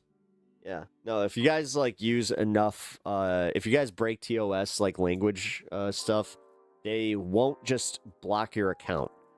They will, exactly, you will get shadowed. I mean, I've been a little worried that like I've gotten shadow banned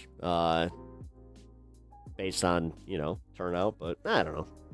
You know, I've noticed that I do a much better show when I'm not focused on this. And this is something that is, I think it's because I am at this growth point where it's almost like a tease, where I'm like, I'm so close. I am so close to breaking through and actually making this a full-time gig and being able to not worry about this stuff and just focus on providing the best show for you guys. Which I already try my best at, but I understand, you know, sometimes not the greatest, but at least I try, right? I like to claim the title of King of Useless Trivia. That's a great fucking thing. I want to go to the bar with you. We have bar trivia night in Chicago here at one of our local breweries. I would love, dude. I love people that are like, they can claim that they are like the king or queen of just useless information. That just means that I actually see you as almost like an invaluable person to have around. Because also, I love that stuff, man. I used to totally like drop just random factoids on people. Language barriers, bro. Language barriers. Okay, America has white, black, brown people, but an orange president. Okay, keep trying. Natch, yawn. Bro, you're fucking... I have taught you well. Yawn. Oh, dude. Oh, it's so funny to see some of my audience start to use my vernaculars. Dude, that's fucking do better. Actually, you know what? If you guys don't mind being a little honest with me, what's a pepism that you guys have adopted into your lives? Because God, I know that I have quite a few, and I'd actually probably be more heartbroken. It's just like, I mean, we like you, but we haven't really, you know, nothing's really rubbed off or anything like that. It's just, no. Yondanu. I've come to Yondanu. I've come to bargain. It works. It works. It works. I mean, all right. Pinkerbell, I can usually find lost things. I can't. I have things. I'm one of those people, like, I'll set something down and then I'll lose it. Like again, my short-term memory is bad to the point where, yes, I should probably get that checked. Yawn. Context, please. Yawn. Like,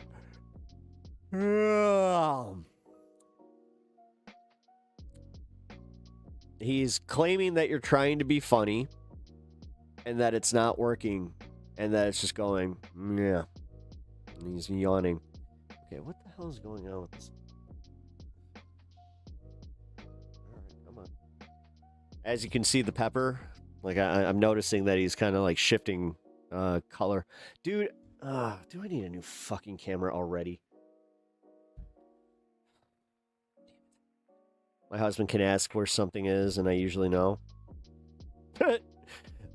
Me and my wife, we're a doomed couple where if I ask, she'll go, I don't know, and I'll be like, oh, great. We're so fucked. Oh, okay. Listen, man, I'm not trying to be mean to you. Natch doesn't trust you, and I trust Natch in his judgment. But, hey, Natch. Okay, I understand. Like, so I do understand that there's different Indian dialects. Is there a common dialect that you guys like communicate in, like say online, or is like how's that work? I've never actually really thought about this. Huh. Anyway, not my first cup of tea then. You mean cup of chai? I'm so white. I am so lily white. You got to pronounce it with that whole WH. White. The pedo Trump is such a grifter. Yes, he is. The salamander for truth. You are. Oh, it's a little axolotl. I see you got an axolotl. I like axolotls. All right, because you could say that and it sounds funny. Axolotl. Anyway. I appreciate you popping by. Yes, this isn't like a pro-Trump stream. This isn't like a pro-Democrat stream either. This is... I'm a lefty that tries to be chill and like actually have conversations with people, so... Oh, what? Yes. Yeah, Kyle, you got it. That's exactly how you spell what. When I say it. Masala chai. Yeah. Okay, I'm so hot. Masala. Is that not like hot? Like, what's masala? Because I've had like chicken masala. What's masala? Hindu term of a mixture of spices commonly used in Indian cuisine. Okay, so yeah. So what's this one? Is it like is it kind of cinnamony? All right, I wasn't too far off.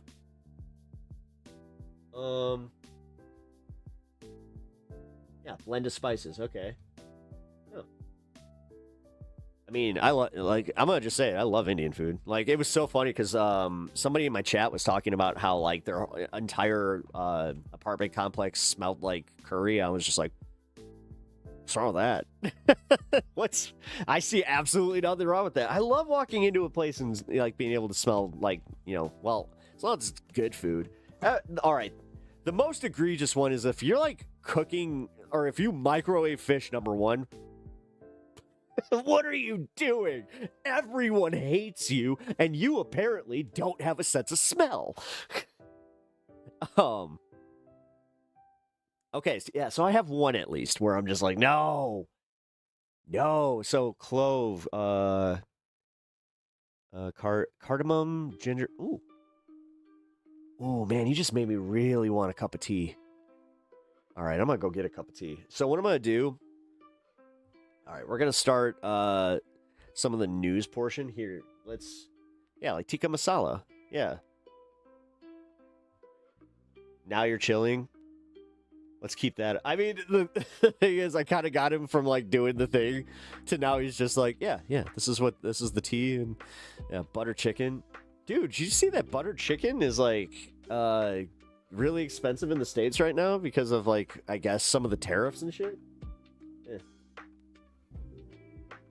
I just read an article about that where I was just like, wait, my butter chicken is about to become more expensive? No! It's actually like one of my weekly go-to meals. Although, I need to get back on that. Because I used to do like a, either Wednesday or Thursday night, I would make butter chicken or tikka. And then put it on some white rice and just have a nice little simple meal. But I also have to be careful now because, like, my wife can't have anything that's too hot. We do not want to upset her stomach right now. Or her. Just in general, Yeah, the parts. The colon.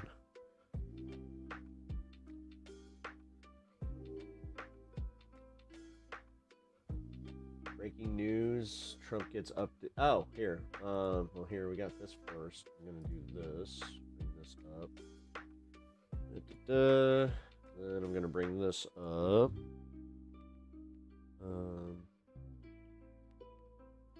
Give me 1 second. Politics thing, breaking news.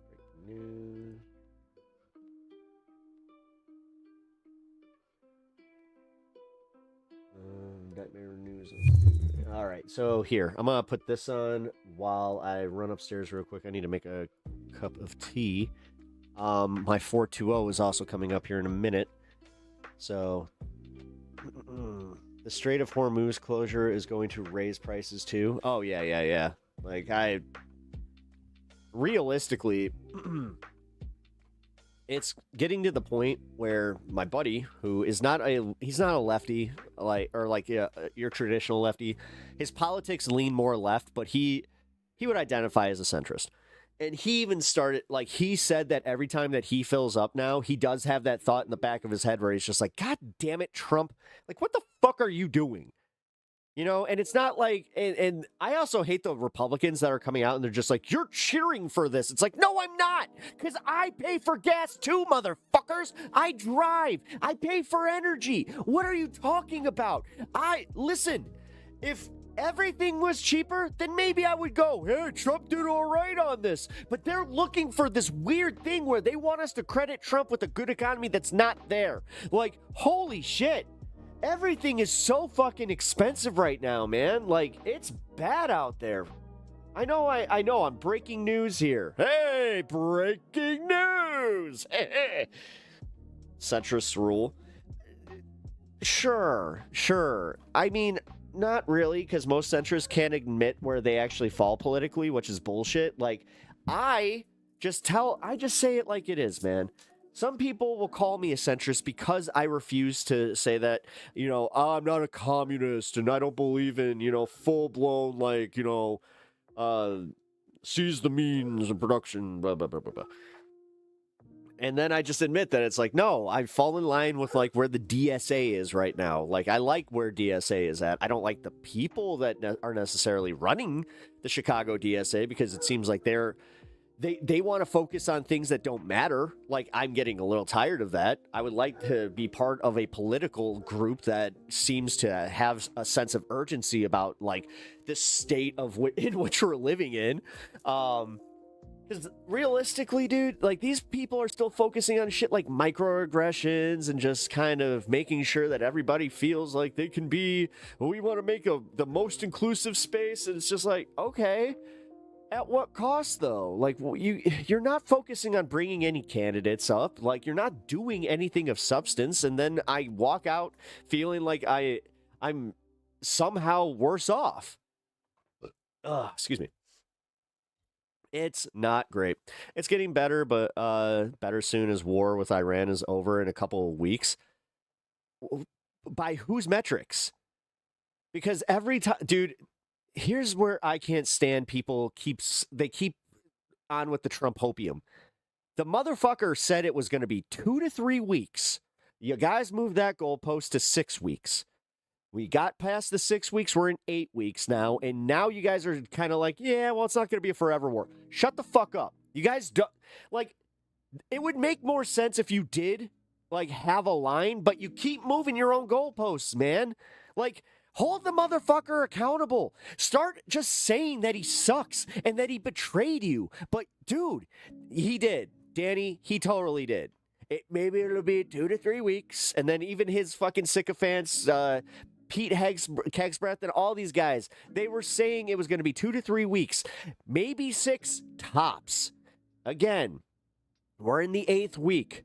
He keeps doing these things where every Friday he tries to move the markets right before the markets close so they can start out. Then he can kind of sit there during the weekend, wheeling and dealing. Not with Iran, by the way. He's wheeling and dealing with his buddies, making sure that they get rich. And that he gets rich, and that we keep getting fucked. But whatever, man. What am I lying about? Danny, what am I lying about? Please, enlighten me. If I have to issue a retraction, then I will issue a retraction. But what you're doing is you're having an emotional outburst because you can't actually have any rhetoric. You don't have anything. You probably wake up and chant death to America every day. Okay, motherfucker. Like, that's all you got? Instead of something of substance? Like, I'm calling out the fact that the gas prices are so fucking high that most Americans are pissed the fuck off. But this is your response. This is how most MAGA responds. Denial. Because that's all you know. You never know how to be accountable because Trump taught you how to not be. But whatever, man. I don't give a shit. Trump will defeat you? With what? I'm an American, dumbass. Oh, he's gonna come after me? You're telling me that somehow, some way, that the enemy is within. You guys are fucking retarded. You really are. The fact is, you want to talk about, you probably chant death to America. You literally want half of your American neighbors and brethren to be locked the fuck up because you don't like how they think. That's where you're at, motherfucker. And you want to talk about how I'm anti-American? I'm a patriot. I actually want you to have lower taxes. I want you to have Medicare. And guess what? I want you to still be here because I recognize that if you were born here, you're an American, just like I am. But you're a cunt, and you can't accept that. You can't accept that people think differently. And you don't want to live in the world that the left wants because they care about trans rights. They care about having inclusivity. Oh, DEI. That's all you got. That's all you got. And the thing is, it doesn't produce anything. You guys haven't actually done anything of substance. You sitting here supporting Trump the way that you do, full-throatedly, literally, cock all the way in the fucking back of your throat. You guys cannot apparently pull it out for just a second to get that little bit of breath that your brain needs to fucking figure out that you are getting fucked. But you know what? Again, you're just like, please nut, Mr. Trump. I can't wait to taste your sweet juices, Mr. Trump. Here we go. Here, there it is. I just figured out the poll.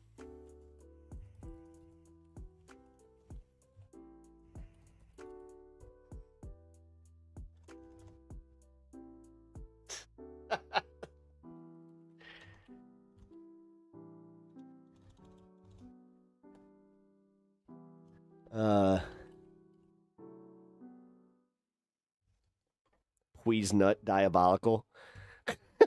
I mean, dude, that's where they're at. Ton jiggling the balls. Yeah.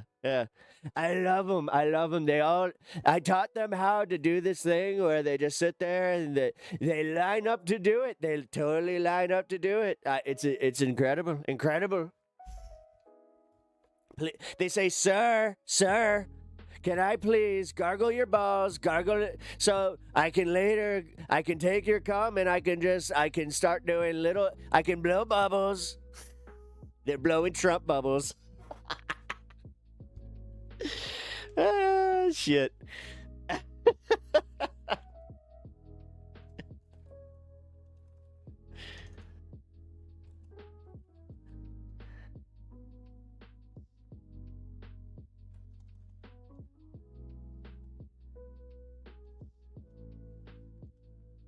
What is going on with this? Hold on. There we go.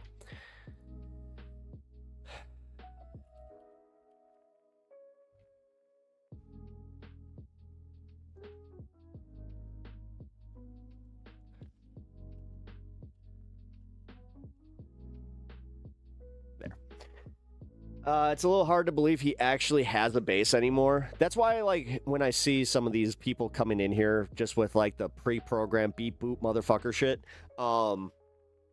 it does kind of make sense. Like, these people, even if they are there, they're emotionally broken, and, like, they have it's literally sunken cost bullshit. We talk a lot about it, but for real, they have sunk so much of their identity into supporting Trump that if they admit that they're, like, wrong, or that if Trump somehow betrayed them, well, oh God, that means that, oh God, my entire life was a lie? What?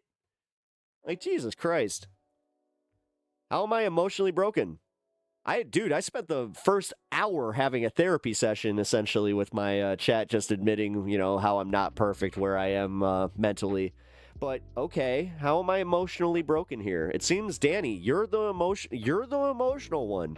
You're the one getting all worked up that somebody's making fun of your daddy, or your whatever the fuck you call him. I'm gonna call him your sugar. He's your sugar daddy, but he doesn't even give you sugar. Wait a minute. He's your salt daddy. Wait, what's orange? Wait a minute. Your citrus daddy. There it is. Your citrus daddy. You love your citrus daddy so fucking much. You love him. And you can't not support. You can't not stand up for him. You can't just splendid daddy.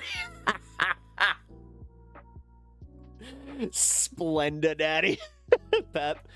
They're just taking what you said to them and throwing it at you. Yeah, great job. Hey, thank you for the kind $20 donation, Grandma Flatterson. Really appreciate that. At GMI 67 Flatterson $22. Oh, thank you. I mean, there's no chat attached, so just thank you very much. Let's see if he actually comes down. He's been chilling with his mom. Uh-oh, Danny is crusty. Well, dude. It's not like there's nothing of substance coming here. Coming from him. I'm totally coming.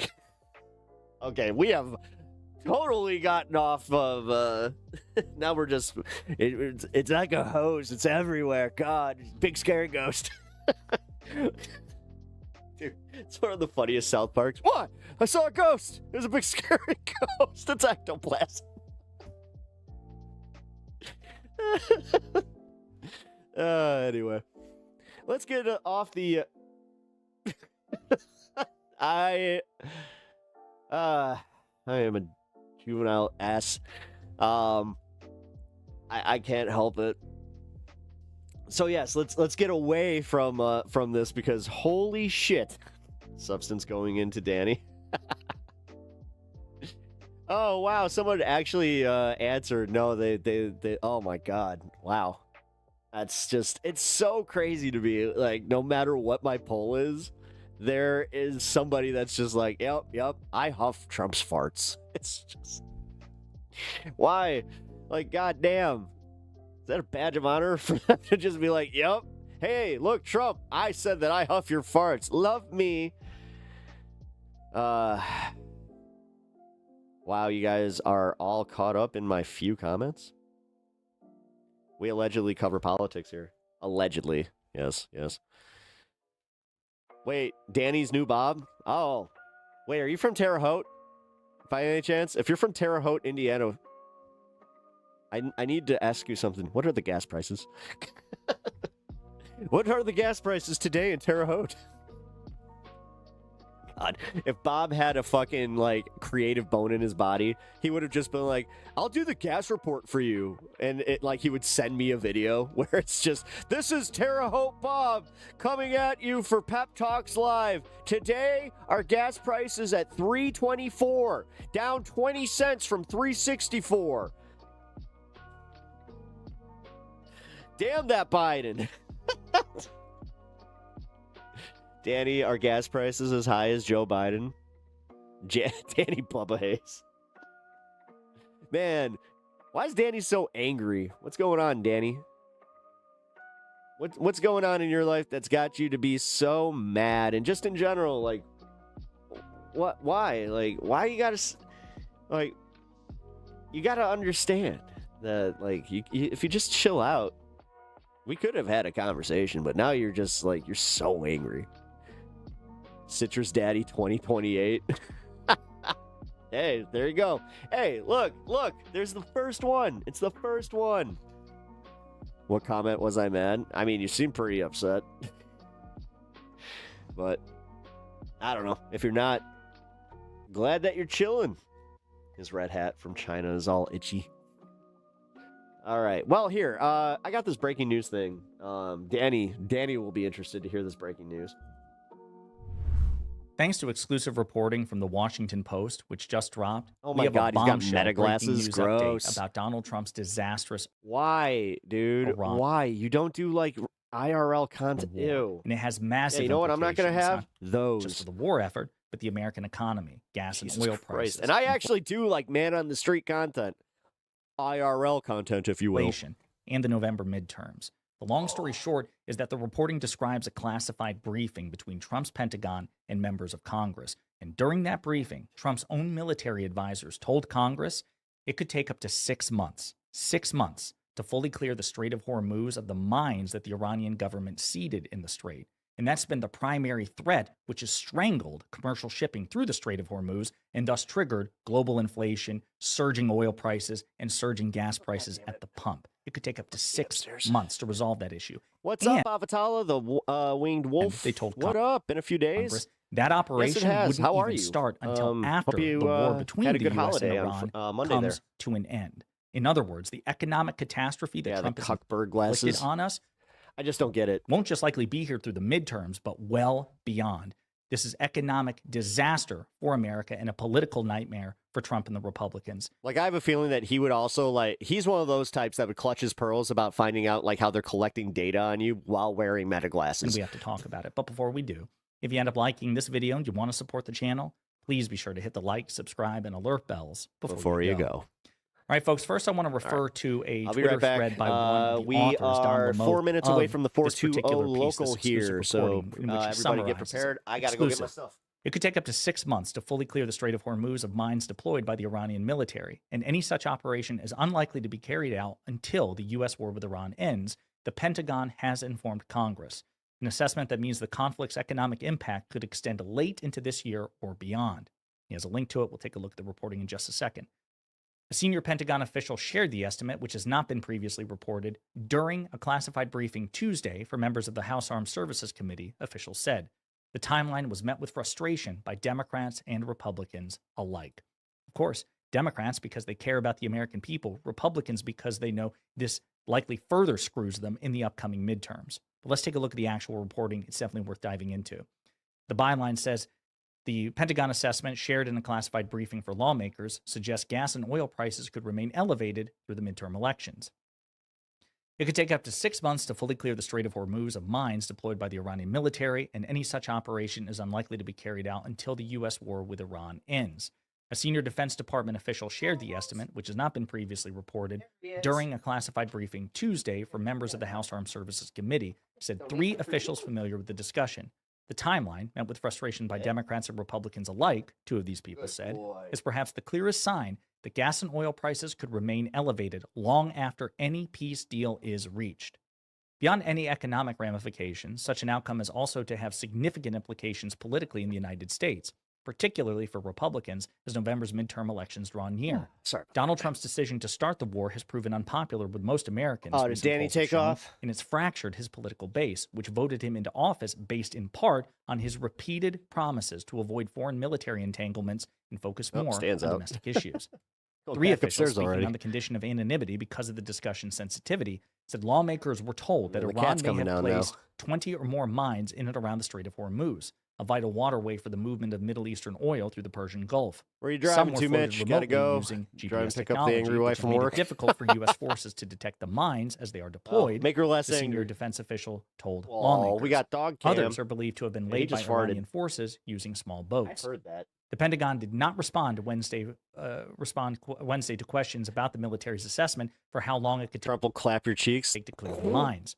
U.S. Central with this tiny mushroom? Command, Good which luck. oversees operation in the region, declined to comment. The White House referred questions to the Pentagon. The only cheeks he's clapping seem to be his own every time that he has to fucking get his little neck pussy situated, where it just, hold on, I gotta get all this extra skin, gotta tuck it on down, get my neck ussy, my nussy.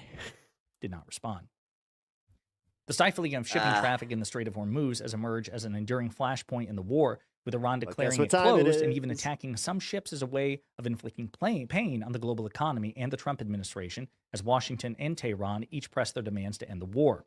Before the war, about 20% of the world's What happened oil in the midterms? Can you? What happens in the midterms? Can you guys change the presidency Japan, then? No. South Korea, China, and I'll other explain Asian that in a minute nations here. among those most heavily reliant on the Middle Eastern energy. Trump has insisted the host is a hateful that punk. Iran Yes, I'm so hateful. And its nuclear program turn over all of its highly enriched uranium, making fun of the president and welcoming everybody, in their political opinions, no matter if they dissent from my own. Real. Yes, so hateful. The Strait, threatening further military action if Tehran does not agree. Iran has said it will not continue negotiating with U.S. officials until Trump ends a naval blockade he imposed this month to choke Iran's oil-based economy. Iran began laying mines in the Strait in March as U.S. and Israeli forces continued their attacks on the country, a detail reported earlier by CNN. Trump, in turn, threatened Iran that Iran would face consequences, quote, at a level never before seen, unless it removed any mines that, quote, may have been placed. The Pentagon in subsequent days highlighted an effort to attack Iranian vessels that could emplace mines. Pete Hegseth, speaking on social media, said U.S. forces were destroying those ships with, quote, ruthless precision, and that the United States, quote, will not allow terrorists to hold the Strait of Hormuz hostage. Happy 420, everybody. That was a good one. Iran's deputy foreign minister responded by denying that Iran was laying any mines. The New York Times, citing U.S. officials, reported this month that it appears Iran is unable to find all of the mines that it's laid, which is also a big friggin' problem.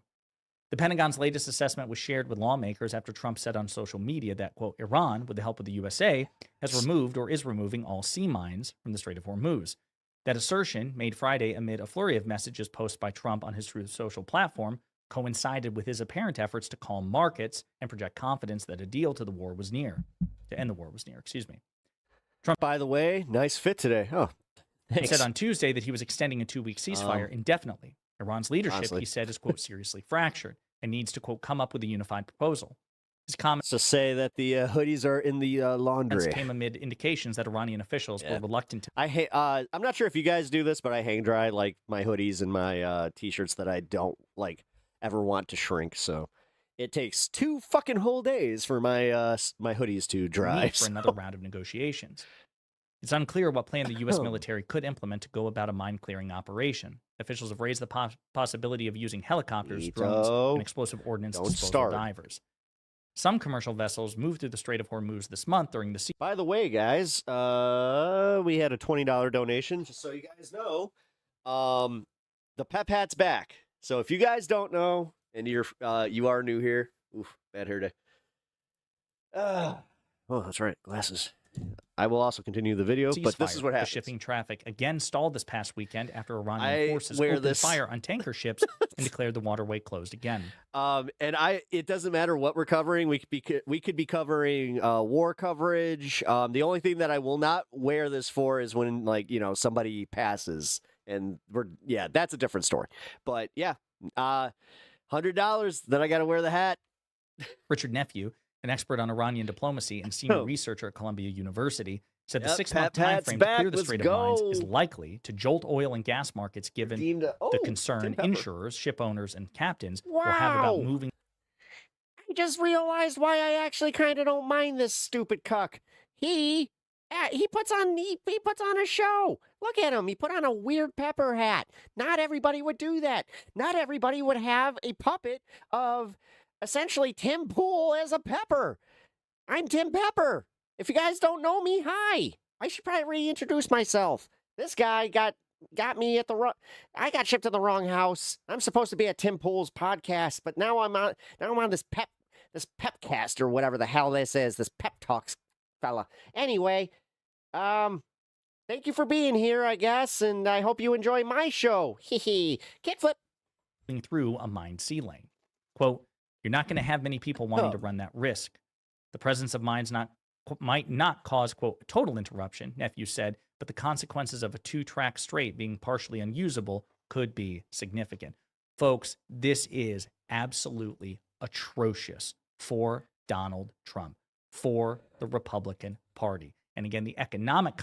Yeah, but you know what I don't like? Somebody that literally makes a career out of fear-mongering for liberals doing this, like constantly doing these like victory laps for things like this. Consequences of this. But then they have to eat crow, when all of a sudden something happens in the markets that make it so this is all of a sudden irrelevant. Are severe and will be felt by everybody, not just, Republicans, but also the American people writ large. I forgot my He started this war. This was a war of choice. He campaigned against starting these wars. He said he understood the costs in terms of blood and treasure, the economic hardship, and he went ahead and did it anyway. He broke his damn word, and now the American people are suffering the consequences. Yeah, thank you for that explanation, Josiah. I really appreciate that. All right, well, guess what we're going to cover?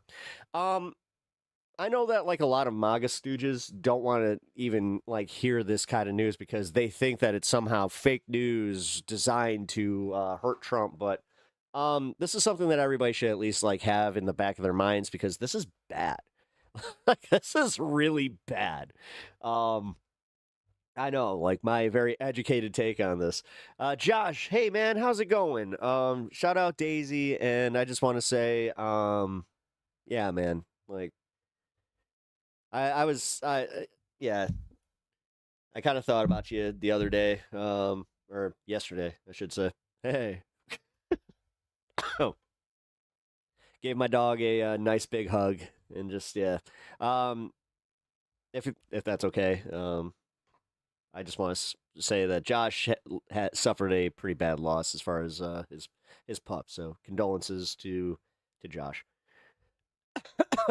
Worst has been all year, and it's only going to get worse. I couldn't see who else answered my question, but I could read it, so thank you.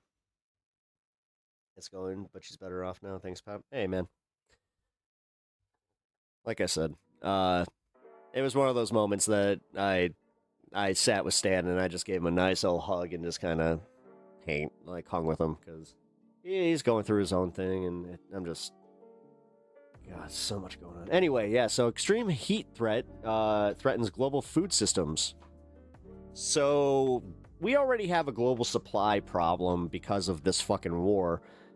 This is just going to make it even worse. Yay! And then we have the fertilizer problem. It's almost like we're gearing up for a food crisis that's going to hit randomly. Like, and when I say randomly, it's not going to just be like one of those, like, oh, it hits and then people forget about it. I mean, like COVID hits. Climate change on top of it all. Yeah. No, we have major issues happening with the food supply. So this is something that, all of us should pay attention to. Also, if you're not already a 2A person in America, these are the reasons you might want to be. All right? Because just when people talk about like protection kind of stuff, like, I don't know, man, like this is where it's going to get bad. Like, and if we go into like a global depression on top of having a food crisis, like, dude, it's gonna be bad. All right, keep your head in the hey, put your head in that dirt there, buddy. I don't care. You don't have to listen to this. I'm going to inform them of what a bunch of news agencies from the right wing, by the way, are saying. You see this here? There isn't a single left-wing source fucking tracking this. United Nations Food and Agricultural Organization and World Meteorological Organization reported extreme heat is pushing global food systems to the brink, threatening livelihood and health of more than 1 billion people. Prolonged heat in Brazil during 2023-2024 cut soybean yields into by as much as 20%, while a 2025 heat event in Kyrgyzstan caused 25% decline in cereal harvest. Now, I hope you understand that this is happening in America, too. Like, climate change is kind of forcing crops that would usually be able to be grown in, like, Illinois, for instance, to not be grown. I know, it's as simple as we have a lot more rain. So it's flooding these fields, so there's no crop. No crop means no food. Great. We gonna have another Dust Bowl? I'm not here as much as this guy thinks that I'm here to fearmonger you guys with this one. No, I don't think it's going to be another Dust Bowl, but I mean, it could lead to that, I guess. Realistically, if there is, no rain and then there's that whole, like, I mean, the Dust Bowl, let's be real. It's not like that wasn't a man-made thing. Yes, you could argue that industrialization did kind of fucking play a little bit of a part in it, but I think it was just unlucky. Yeah, like bad drought, then big windstorm. But that's true. Our current water management is better.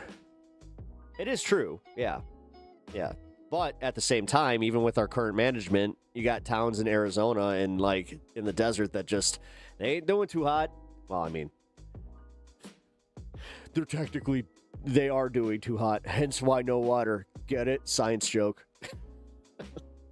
My dad grows his own food and has beehives. Nice.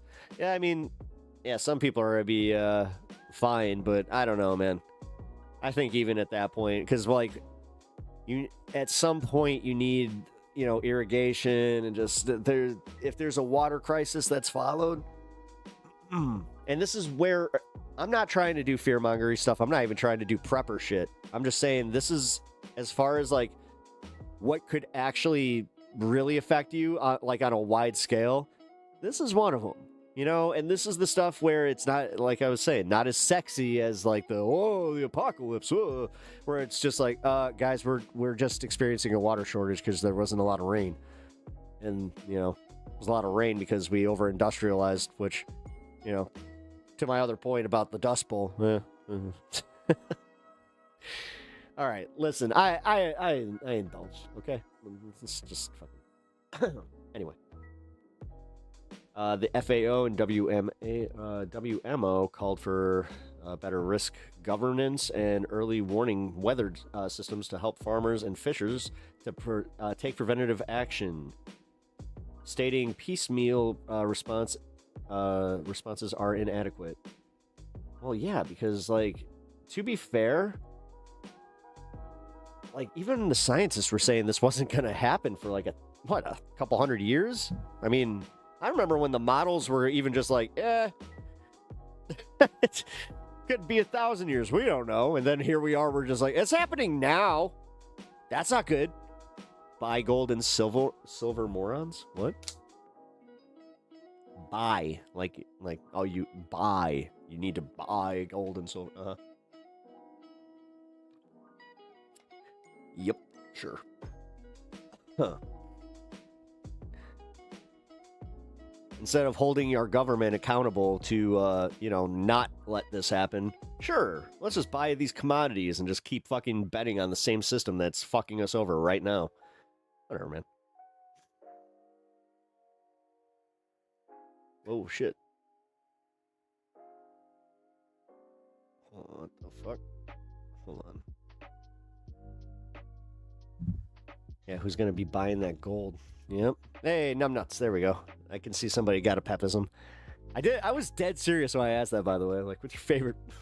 What's a Pepism that you've taken into your life? You can't eat gold or silver. Nope. It's the same way that, yeah, I remember saying that to somebody that was spending their a lot of money on like Pokemon cards because they were like, oh yeah, you know, I'm doing it for the speculation and blah blah blah, which I already hate them for. But yeah, I was like, well, yeah, but you were just complaining how you're not eating enough and like you don't have enough to like pay your insurance and you can't eat Pokemon cards. Like, what are you doing? Whatever. I went to a meat auction, bought 40 pounds of chicken for 20 bucks. 30 pound meat auction? Oh, wait, oh, what?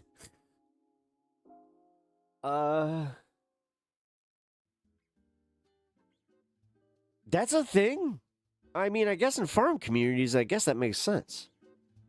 Damn. I really am a city slicker. So that's like something you guys do like commonly? Like you guys just go to like a meat market or some shit and like you guys like bid on like giant chunks of meat or like how does this work? Wait a minute. Yeah, there are still butchers that auction meat? Huh. Let's see.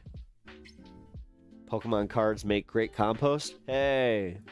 Pokemon cards make me happy because I like to play the game and also pretty pictures and stuff, but I do have one Pokemon card that is worth something that I'm just kind of like,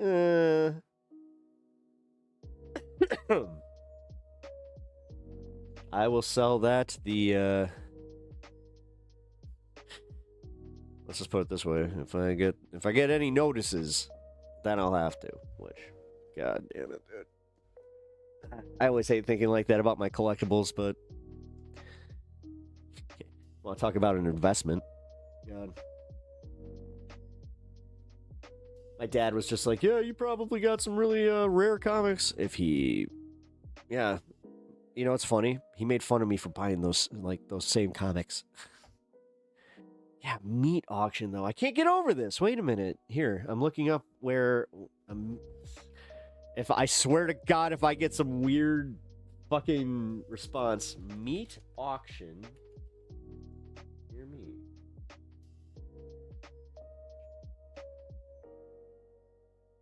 Jesus.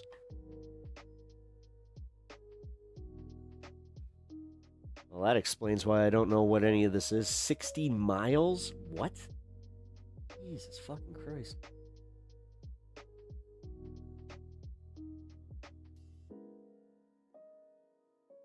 When? Okay, I guess there's one. Yeah, not too far, but driving 60 miles to say, well, how much is that? Let's see. Spent how much on meat? Oh, jeez, yeah. I mean, that'd be worth it. Okay, hold on. Wait, I'm assuming you have a meat freezer, right? Or like you have a freezer for this. Yeah, you got me stun locking on this one because I am genuinely like, oh, this is like, I didn't know this was a thing. You need a defreezer too. It's definitely worth it. Huh. Yeah, 40 pounds of chicken for 20 bucks, 30 pounds of beef for 40. And are these all like different cuts? Like, how's that? Yeah, so are you like buying like, you know, different like steak cuts, or are you like, do you have to like, do you have to like cut it up? Like, how does this work? Damn, dude, the price immediately got me where I was just like, wow, that's crazy. That's you stopped the show dead in its tracks because I'm like, meat auction, huh? Are they just selling old product or old product? I mean, Pep walks into a meat auction vid coming up. I might, dude, for that price. I mean, I have to get I don't have a freezer. God damn it. Every time I hear this too, I'm just like, oh, that's it. Oh, It's kind of like when somebody's just like, hey, check. Oh, this happened the other day. Somebody was getting rid of like a really nice porch set. And I was just like, oh, I'll come get it. And then I'm like, I don't have a truck. And I really don't have access to anybody with a truck. So, and I also don't have a place to rent a truck. So yeah, that was a thing that just kind of made me go, oh, the FOMO got me. All right, I gotta get back to this. All right, thank you for making me aware that these meat auctions even exist. I will look into trying to attend one. It was a box with 4 big bags, just like a restaurant. I broke it down into smaller bags. All sorts of cuts, mince, steaks, chicken pieces. Damn. U-Haul. I know, yeah, but U-Hauls are kind of like, I don't know. It'll end up costing me, you know, a decent. It's not on my priority list right now, okay? I just found out about this. And like it was the same thing with the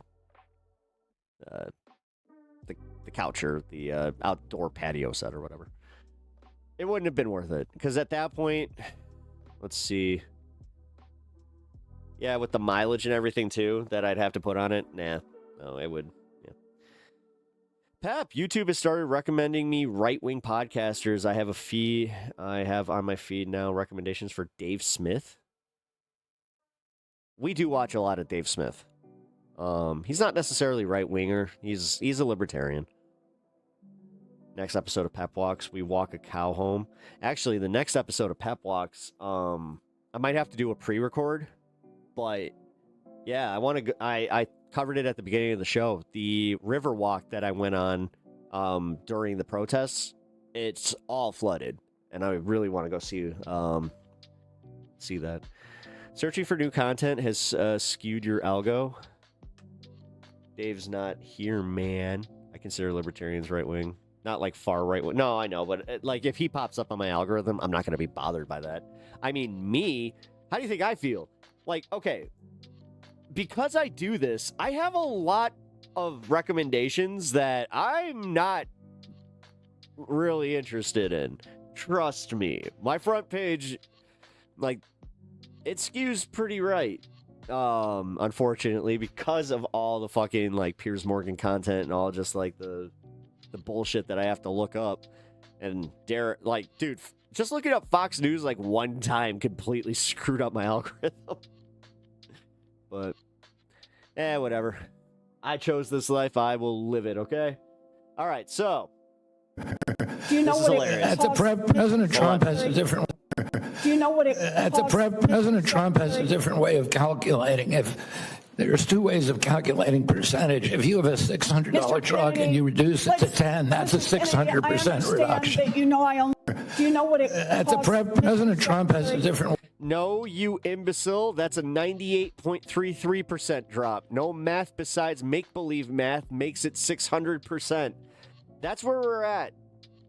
That's where we're fucking at as a nation. Where you have RFK out here making up fucking numbers and saying 10%. Way of calculating. If Trump has a different way of calculating percentages. If you have a $600 drug and you reduce it to $10, that's a 600% reduction.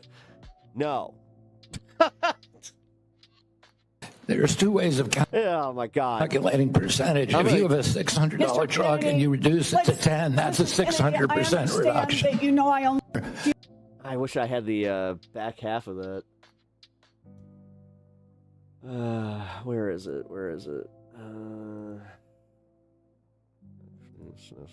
Here we go.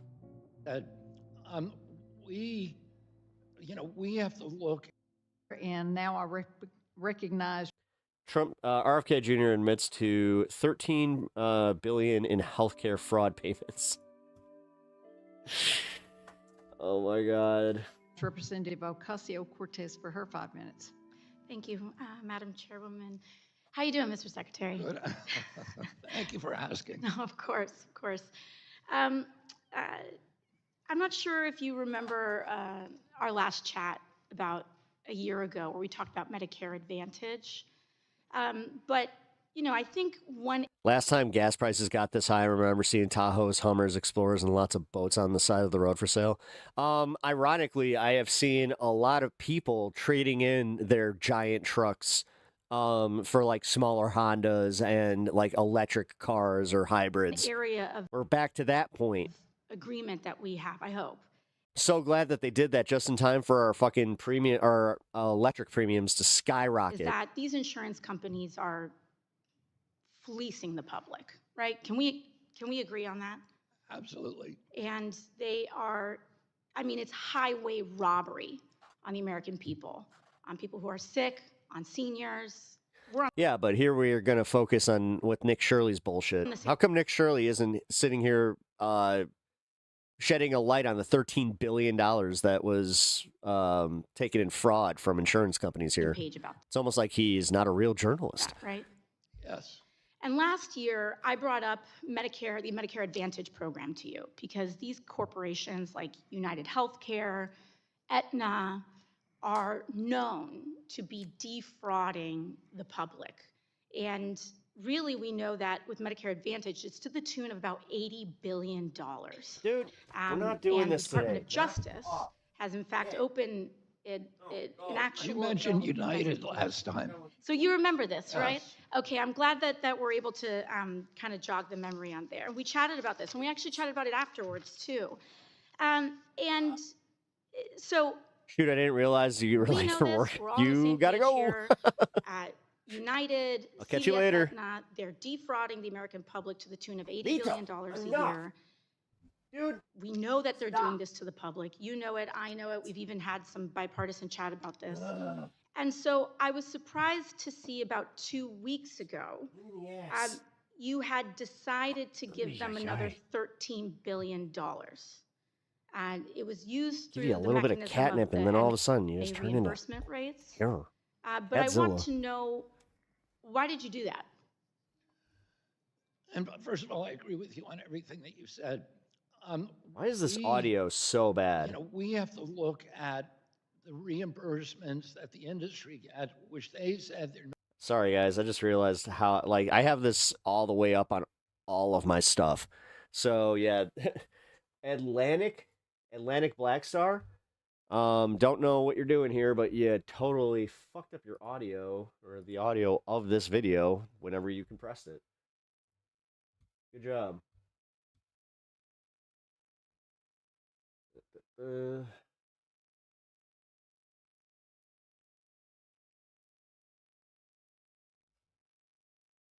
the fuck?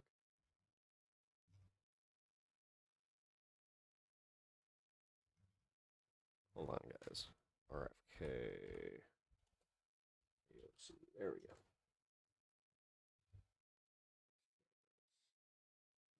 So we know this. APT has horrible audio. The gentleman yield.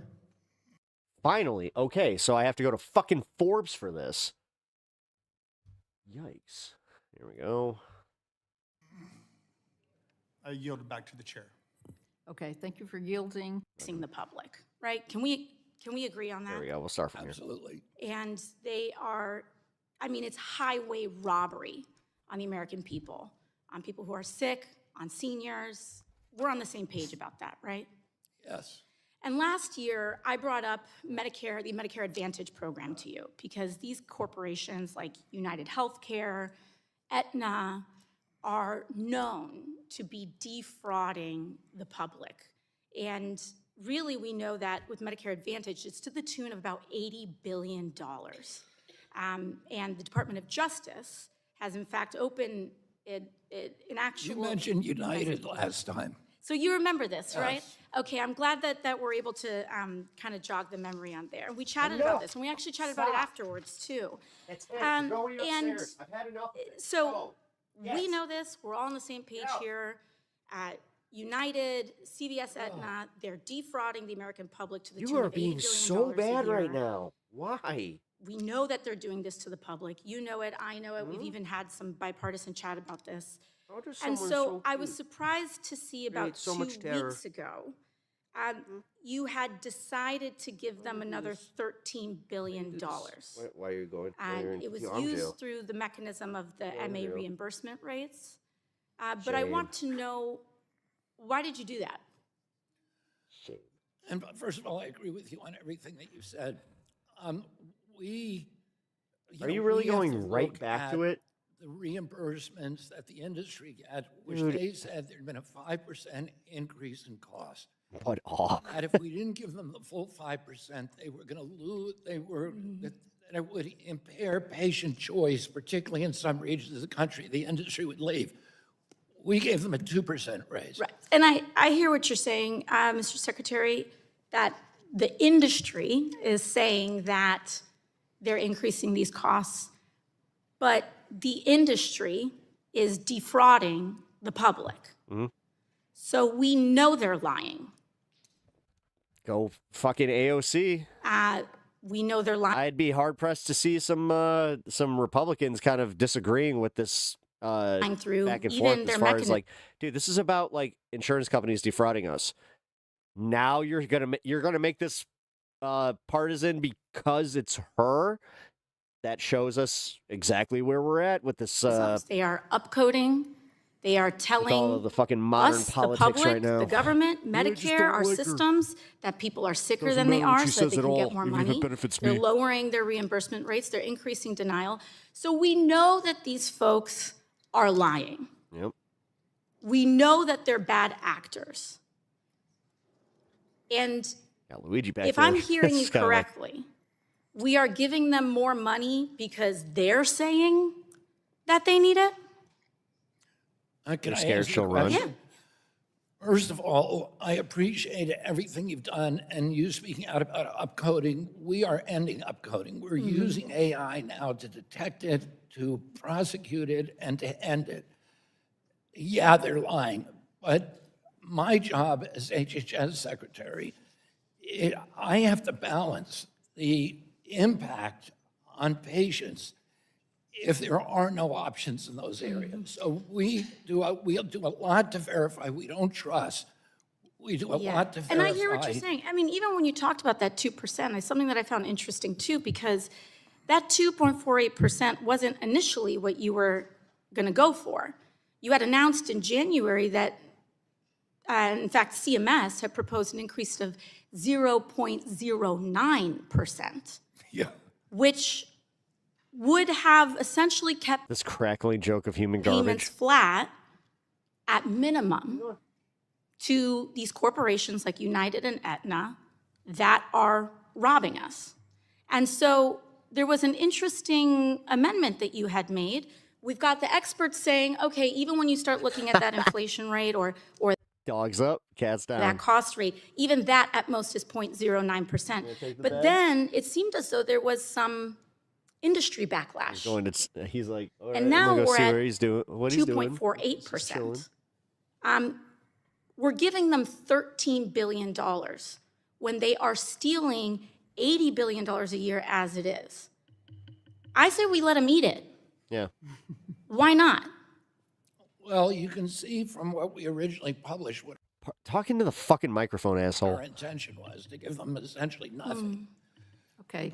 And we got a huge blowback, not only from the industry, but providers and everybody else who said, we are going to experience closures. We're going to experience places where you cannot get insurance. It is going to leave all these patients high and dry. We did our own investigation. And if you're worried about that, then fucking socialized medicine. Easy. You know, you can look at it. Easy.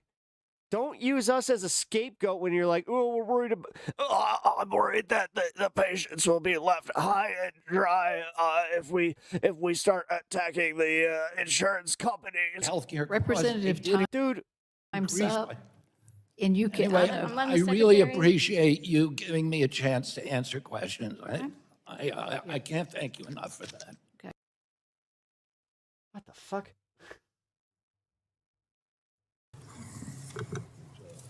Secretary Kennedy, how are you?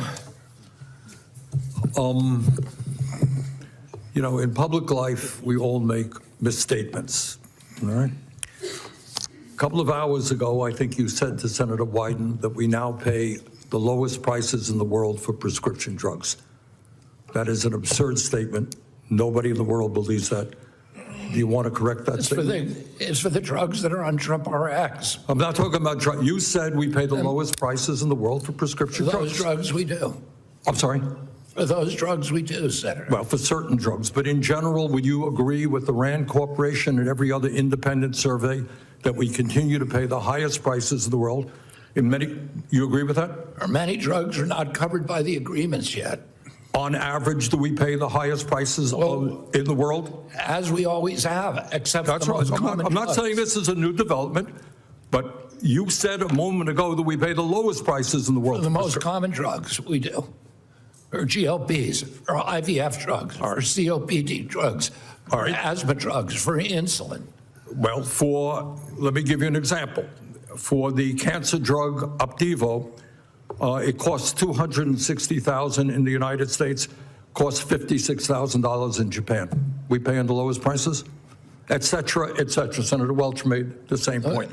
All right, the bottom line is, look, there are thousands of drugs out there. There may be a drug here or a drug there. We pay lower prices. In general, according to the RAND Corporation, we now pay nearly 3 times as much for prescription drugs than 33 other countries in the OECD.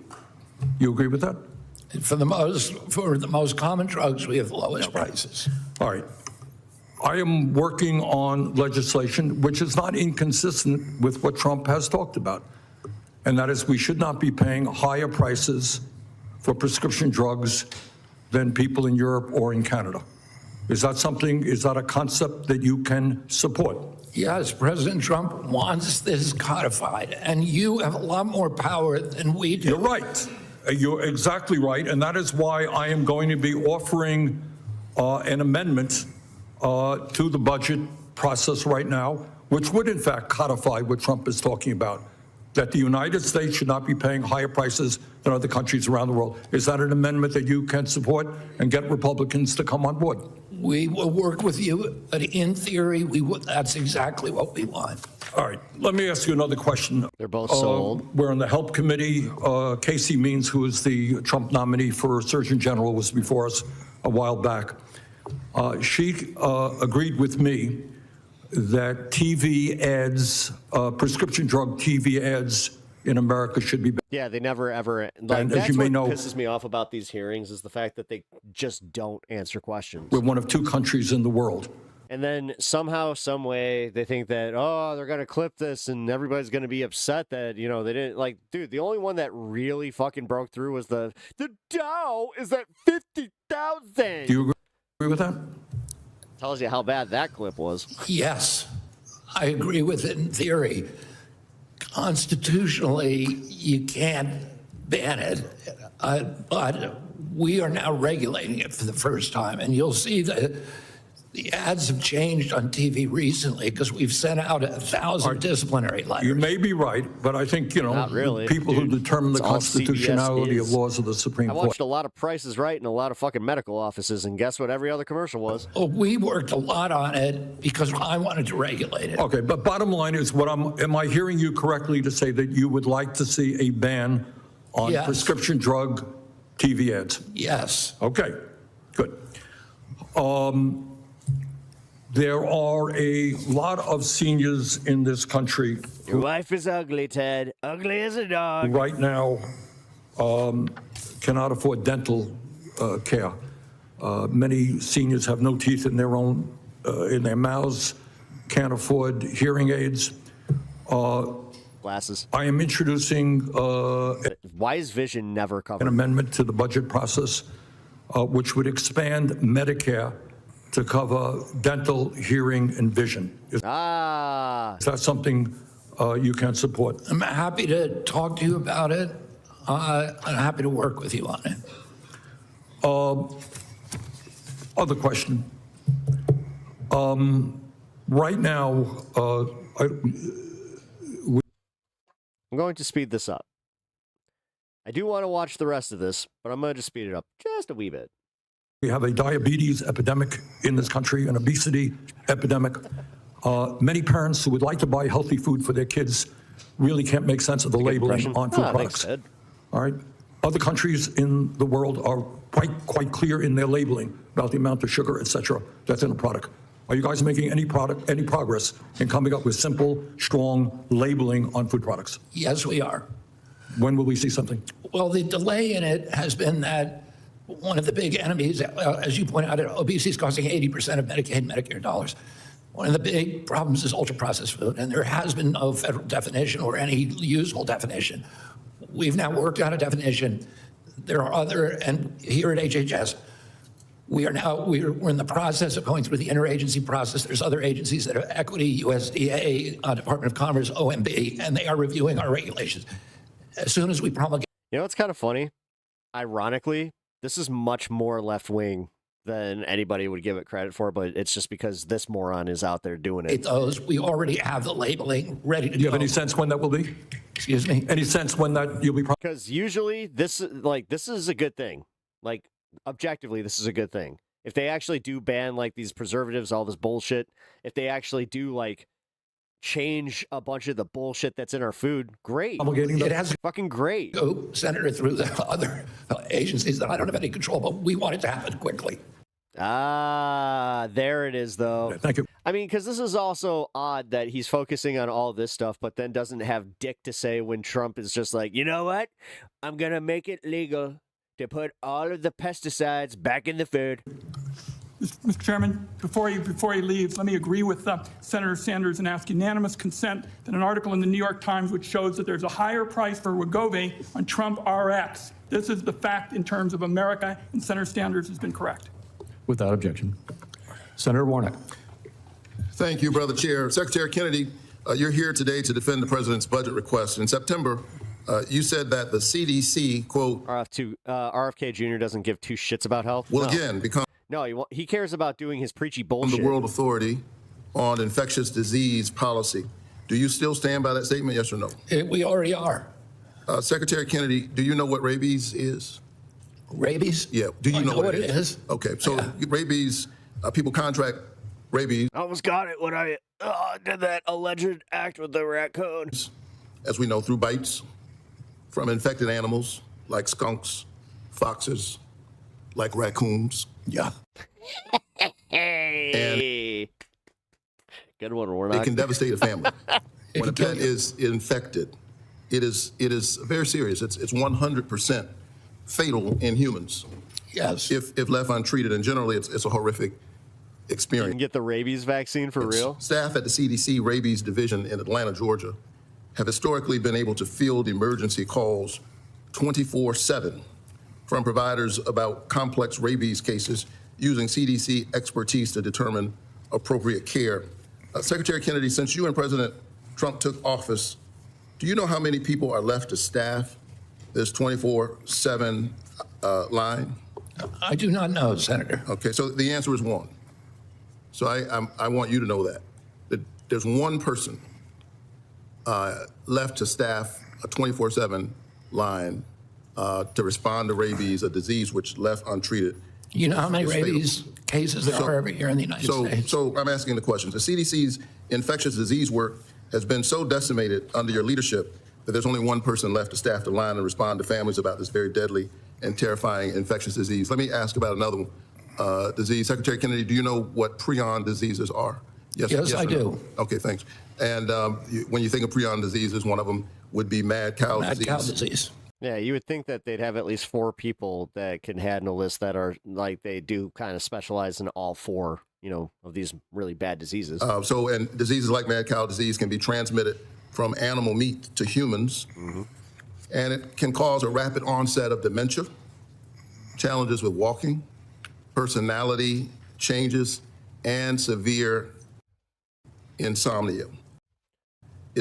Anybody else kind of hear that and go like, I think the Don got a bad Big Mac? Also 100% fatal, and there is no cure, with people's brain tissue essentially turning into a sponge before death. Do you know which office at CDC monitors prion disease? So, I do not know. It's the Prion and Public Health Office. Do you know what population? Oh, it's almost like the Health and Human Services Secretary should know something like that. Is most at risk of contracting the disease. this is what drives me nuts about the Trumpers, is that they're just so comfortable putting anyone anywhere that has no experience. And then, like, they were literally the ones being like, DEI, I don't like it because I want the qualified people in the positions. No, it was about the color of their skin. Get fucked.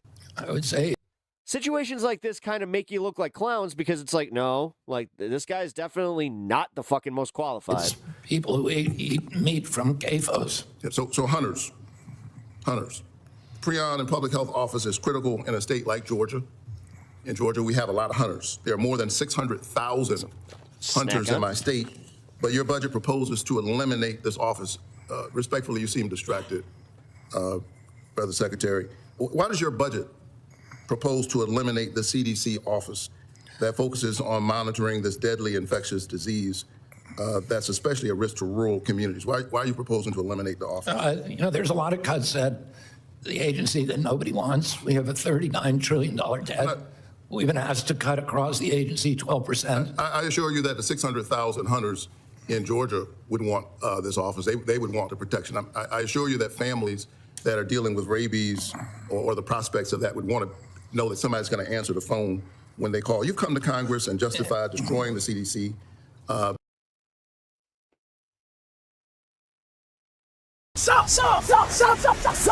You beautiful. I hate to say that's actually kind of cool. Bastards, welcome back to the Philip DeFranco Show, your daily dive into the news, the longest running news show on the internet. It is Wednesday, and there's a lot we've got to talk about today. But first, I'm losing my mind that I get to finally announce this. It's finally happening. I'm going on tour to a city near you, or we're going on tour to a city near you. And also, if it's not, you can get... I saw her coming to Chicago. Together, you can demand, and we'll try to add more. But right now, we're doing 12 cities, and I would just love to see y'all's beautiful faces. So get y'all's tickets right now at crashingouttour.com, presale code CRASHING. Right now, we're going to Seattle, Portland, Boston, Philly, the city, not my house, San Francisco, Phoenix, Denver, my hometown show of Atlanta, Chicago, St. Paul, DC, and Pittsburgh. And in these trying times, we can have an amazing time. We can crash out together. We can have some fun together. We can make some memories together. So get your tickets at crashingouttour.com. I got a link in the description. Boom, even a QR code on screen. Man, but with that said, we've got a lot to talk about today, starting with this. Virginia just voted yes on a new redistricting map that could hand Democrats up to 4 additional House seats, enough to flip Congress, block Trump's agenda, and reopen the door to investigation or impeachment. And so you've got Republicans furious, Trump's calling it a power grab, and none of their arguments, very interestingly, seem to match up with the ones that they were making when they started this. But starting with the specifics in Virginia, here was the breakdown. Right now, Virginia has 11 House representatives, 6 Democrats, 5 Republicans. But under the new map, Democrats get 8 strong districts with 2 more leaning blue and only 1 red. And so that means, especially with how bad Trump and Republicans are polling right now, that Democrats could realistically win 8 to 10 of Virginia's 11 House seats in November. And if Democrats even just pulled that off, they could hand them control of the House, which then would make Trump's agenda significantly harder to push and reopen the door again to real congressional oversight, including investigations or impeachment. So the stakes here, they're enormous. And Republicans, I mean, they were already pissed before the results even came in. It's terrible. It is true, John. Nobody's ever said anything like it. It's so unfair. The whole thing is ridiculous. If the Democrats, look, if they get additional House seats, at some point, if they get these additional seats, they're going to be making changes at the federal level. But now you also have Trump basically calling the whole thing rigged because of mail-in ballots. You also have Laura Loomer posting the Democrats are stealing the state compliments of Barack Hussein. Richard Hudson of the NRCC said Virginia Democrats can't redraw reality and added, this close margin reinforces that Virginia is a purple state that shouldn't be represented by a severe partisan gerrymander, which, yeah, sure. I'll be the first person to say, I think that we need a nonpartisan commission for all 50 states to make sure that things are fair and as representative as possible. But let's compare what they're saying now to what Republicans were saying when they were kicking this whole thing off. This party is delirious, and the Republican Party has to take full advantage at this point. We have to kick the illegals out of the country, we have to kick them out of the census, and we have to gerrymander to the tilt. They have to have a permanent minority. So to be clear, when Republicans do it, it's strategy. When Democrats do it, it's stealing the state. That's just how it works in their eyes. It's not fair unless the Democrats show up to the gunfight with a wiffle ball bat. And I also want to stress something that is very much worth noting. Virginia voters actually chose this. This was a referendum. This is the will of the people, and Governor Abigail Spanberger pointed that out directly, saying, unlike other states, in the Commonwealth of Virginia, it was up to the voters whether we chose to move forward with redistricting, which is more than you can say for Texas, where the legislature kicked off this whole gerrymandering arms race by redrawing the map for 5 more likely Republican seats with no voter referendum. And it's so funny how certain people forget that Trump literally said, I won Texas. I got the highest vote in the history of Texas, as you probably know. And we are entitled to 5 more seats. Right, in Trump's eyes, he's entitled. He got 56% of the vote. He called up Greg Abbott, said, give daddy what he wants, and Abbott was a good little boy. Meanwhile, you had Virginia seeing a 73% voter turnout in 2024, and Trump actually lost that state 52% to 46%. So different, but still relatively close, so I guess entitled to more seats is a pretty situational argument. So now you have Trump calling the Virginia referendum a, quote, blatant power grab that nobody's really ever seen. Except we have seen it, repeatedly, from him for over a year. And the Dems, they get to essentially be like that old PSA. They get to be like, who taught you how to do this stuff? You, all right?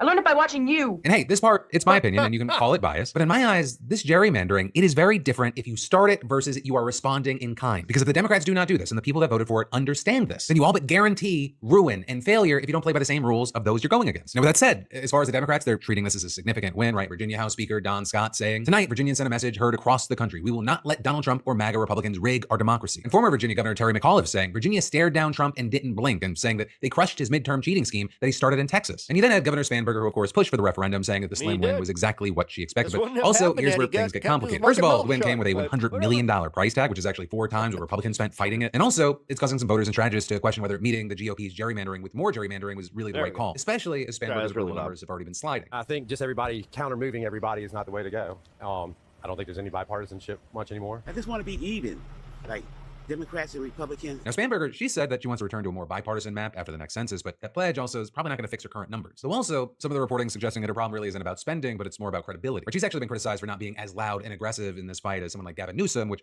left some Democratic voters wondering, how committed she really is. You mentioned the referendum. Are you really fully behind it? What can you assure Democrats who are saying that maybe you're not doing enough? Right, so this could end up being a win for the Democratic Party, but also not a personal win for her. And then also another huge thing is that this is by no means the end of the story. There is a potential time bomb waiting for Democrats. Ron DeSantis is expected to move on new maps in Florida that would favor Republicans. So there, you have House Minority Leader Hakeem Jeffries not really sounding worried, saying that they're just going to leave Democrats with more prime pickups in the House. And then the thing that could just really change the game is what's happening with the Supreme Court, because there's talks of a Supreme Court ruling that could let Republicans keep the gerrymandering game going. But also, the reporting there suggests that that would not affect the midterms. And so yeah, Democrats, they have a win. It may be short-lived, but also the midterms aren't even over until you step into the polls in November. And also, I suspect that we're going to see court appeals and more political maneuvering before any of this actually settles. And so either way, no matter what, one of the most important things you can do between now and November is vote. That's just the reality of how the system works. And as I always say with this, you may not fuck with politics, but politics will fuck with you. So it is always best to get out there and vote and try to be the change you want to see in the world. And actually on that note, while Republicans are fighting tooth and nail to hang on to power in the House, they're also taking aim at one of the country's oldest civil rights organizations and accusing them of defrauding their donors and giving money to the same extremist groups that they're supposed to be fighting against. Because I'm talking about how Trump's DOJ just charged the Southern Poverty Law Center with 11 counts, including bank fraud, wire fraud, conspiracy, and money laundering. With the Trump administration saying that they were manufacturing the extremism they claim to oppose. So the SPLC, they say that the payments were to informants who risk their lives infiltrating the KKK. And so right now, really, depending on what outlet you're reading or where you're getting your information, this is either a major fraud scandal or political persecution. And so, let's talk about this 11-point indictment from Trump's Department of Justice. Because according to Acting Attorney General Todd Blanche, between 2014 and 2023, the SPLC paid more than $3 million to at least 8 individuals working inside of groups like the Ku Klux Klan and the National Socialist Movement. Now, the prosecutors claim that the money was used by extremists to carry out other crimes, but notably, they didn't offer any specific examples. But still, you had Blanche framing it as the SPLC manufacturing the extremism it purports to oppose by paying sources who stoke racial hatred. But then you have the SPLC telling a very different story, where their interim president and CEO, Brian Fair, said that those payments were to informants who risk their lives going undercover into these groups, gathering intelligence and protecting SPLC staff. And actually, the indictment itself points to examples that support the SPLC's version. So for example, the SPLC paid $1 million to an informant inside of the Kind of weird when you have receipts. neo-Nazi group National Alliance, which is an informant who stole 25 boxes of records that were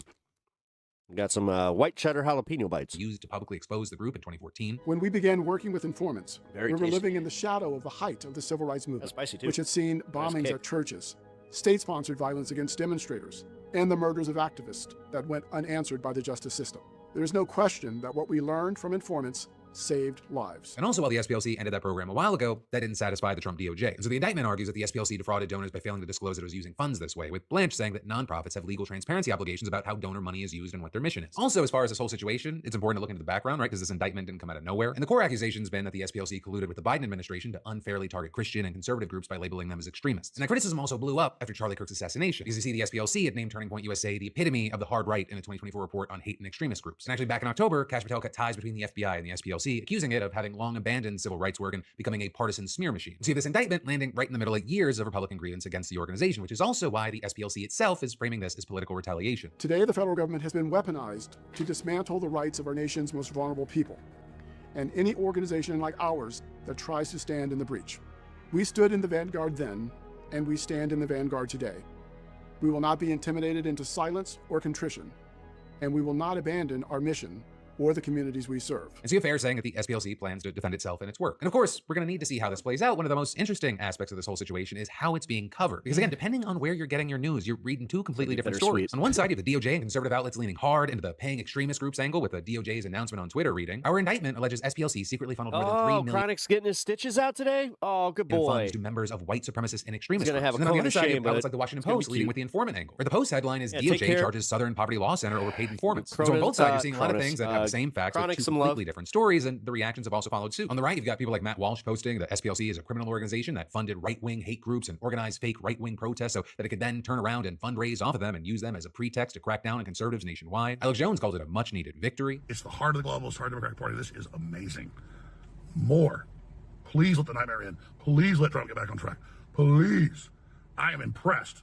My faith's not restored, but I'm starting to pay attention. And then on the other side, you have critics calling this political prosecution and saying that the whole situation is being misrepresented. And so, for example, one post read, SPLC paid informants to help infiltrate extremist groups and learn about their operations. Not only is that why some of their programs were so effective, but the DOJ knows fine well most of that information was shared with law enforcement as well. This is entirely a political prosecution. And another saying the SPLC has been at the forefront of exposing some of America's most notorious hate groups like the I bet if you go back, a lot of this was happening under Trump's first KKK. The fact that the Trump admin feels threatened by that speaks volumes. And so while First right now, admin. we have to see what's going to happen, and you have a lot of people, it seems like really, maybe intentionally misrepresenting the situation. One of the big questions. What? You're telling me that they're for trying you to maybe, or push an just people in agenda? general, is, No way. The SPLC, it paid informants to infiltrate these white supremacist groups, and those informants gathered intelligence that led to public exposure of those groups. Do you see that as a civil rights victory or a federal crime? And then also, does the answer change based on whether you think the SPLC has been fair in how it labels conservative groups as extremists? Yes. Because those are two genuinely different questions. You can believe that the SPLC has overreached in some of its classifications, and also still believe that paying informants to infiltrate the KKK is not the same as funding a hate group. Right? You can also believe that the SPLC has done genuinely important civil rights work, and also still think that donor transparency questions are worth answering. But also, a Trump DOJ charging a civil rights organization with 11 counts, including money laundering after years of political grievance from the president's allies. It's going to be hard to separate from politics. And then,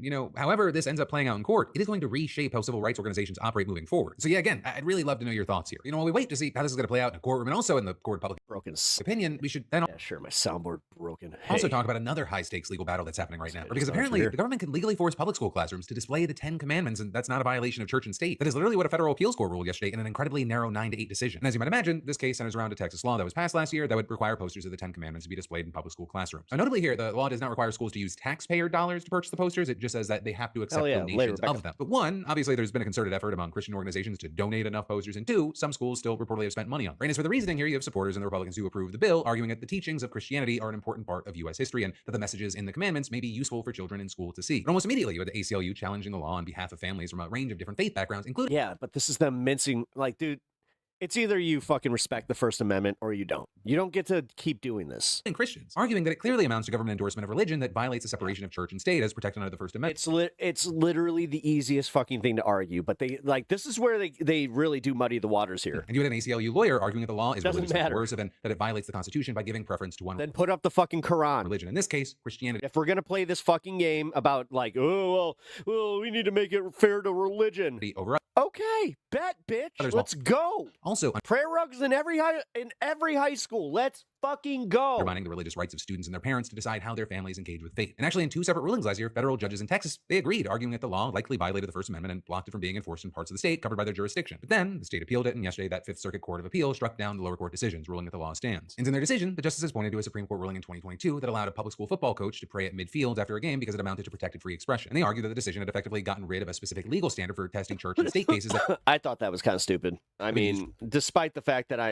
I disagree with having church and school or any of that, but again, personal expression, as long as he's not making the entire team participate, different standard that very notably was used to block a similar Kentucky law in 1980 that also required the posting of the 10 Commandments. But because the Supreme Court tossed that standard, the appeals court majority said that the other forms of religious expression that were previously considered unconstitutional now can be permitted. And then they also argued that the law does not require schools to teach the 10 Commandments, nor does it, quote, force teachers to proselytize students who ask about the displays or contradict students who disagree with them. While this matters on its own, the implications of this ruling goes way beyond just Texas. One thing is that no, but the thing is, you can, like I said, since they are so bent out of shape about the 10 Commandments, then all right, let's put the tenets of Islam the up. 17-member panel of the Fifth Circuit Court initially heard that's just how it goes. Texas case at the same time as a similar suit in I'm not a Democrat, numbnuts. Louisiana over a nearly identical law that would require the commandments to be posted in classrooms. But back in February, the court ruled that it was too soon to decide whether the Louisiana law Quit proving what we all think about Texas was constitutional because it hadn't taken effect yet, a decision that both cleared the way for the law to be enacted and opened the door for families to challenge the law again once that happened. Now, this Texas ruling all but guarantees that any future challenges to the Louisiana law, it's going to go the same way. And then even beyond that, it's all but certain that the Texas case is going to eventually make its way up to the Supreme Court, where you're a hard R Republican. The conservative majority is continually chipped away at the separation of church and state. And so if that trend continues, depending on the scope of the future ruling, we're going to be talking about something that could have national implications for all of America. And then there's more we're going to dive into in just a minute. But first, let me thank his sponsor and say,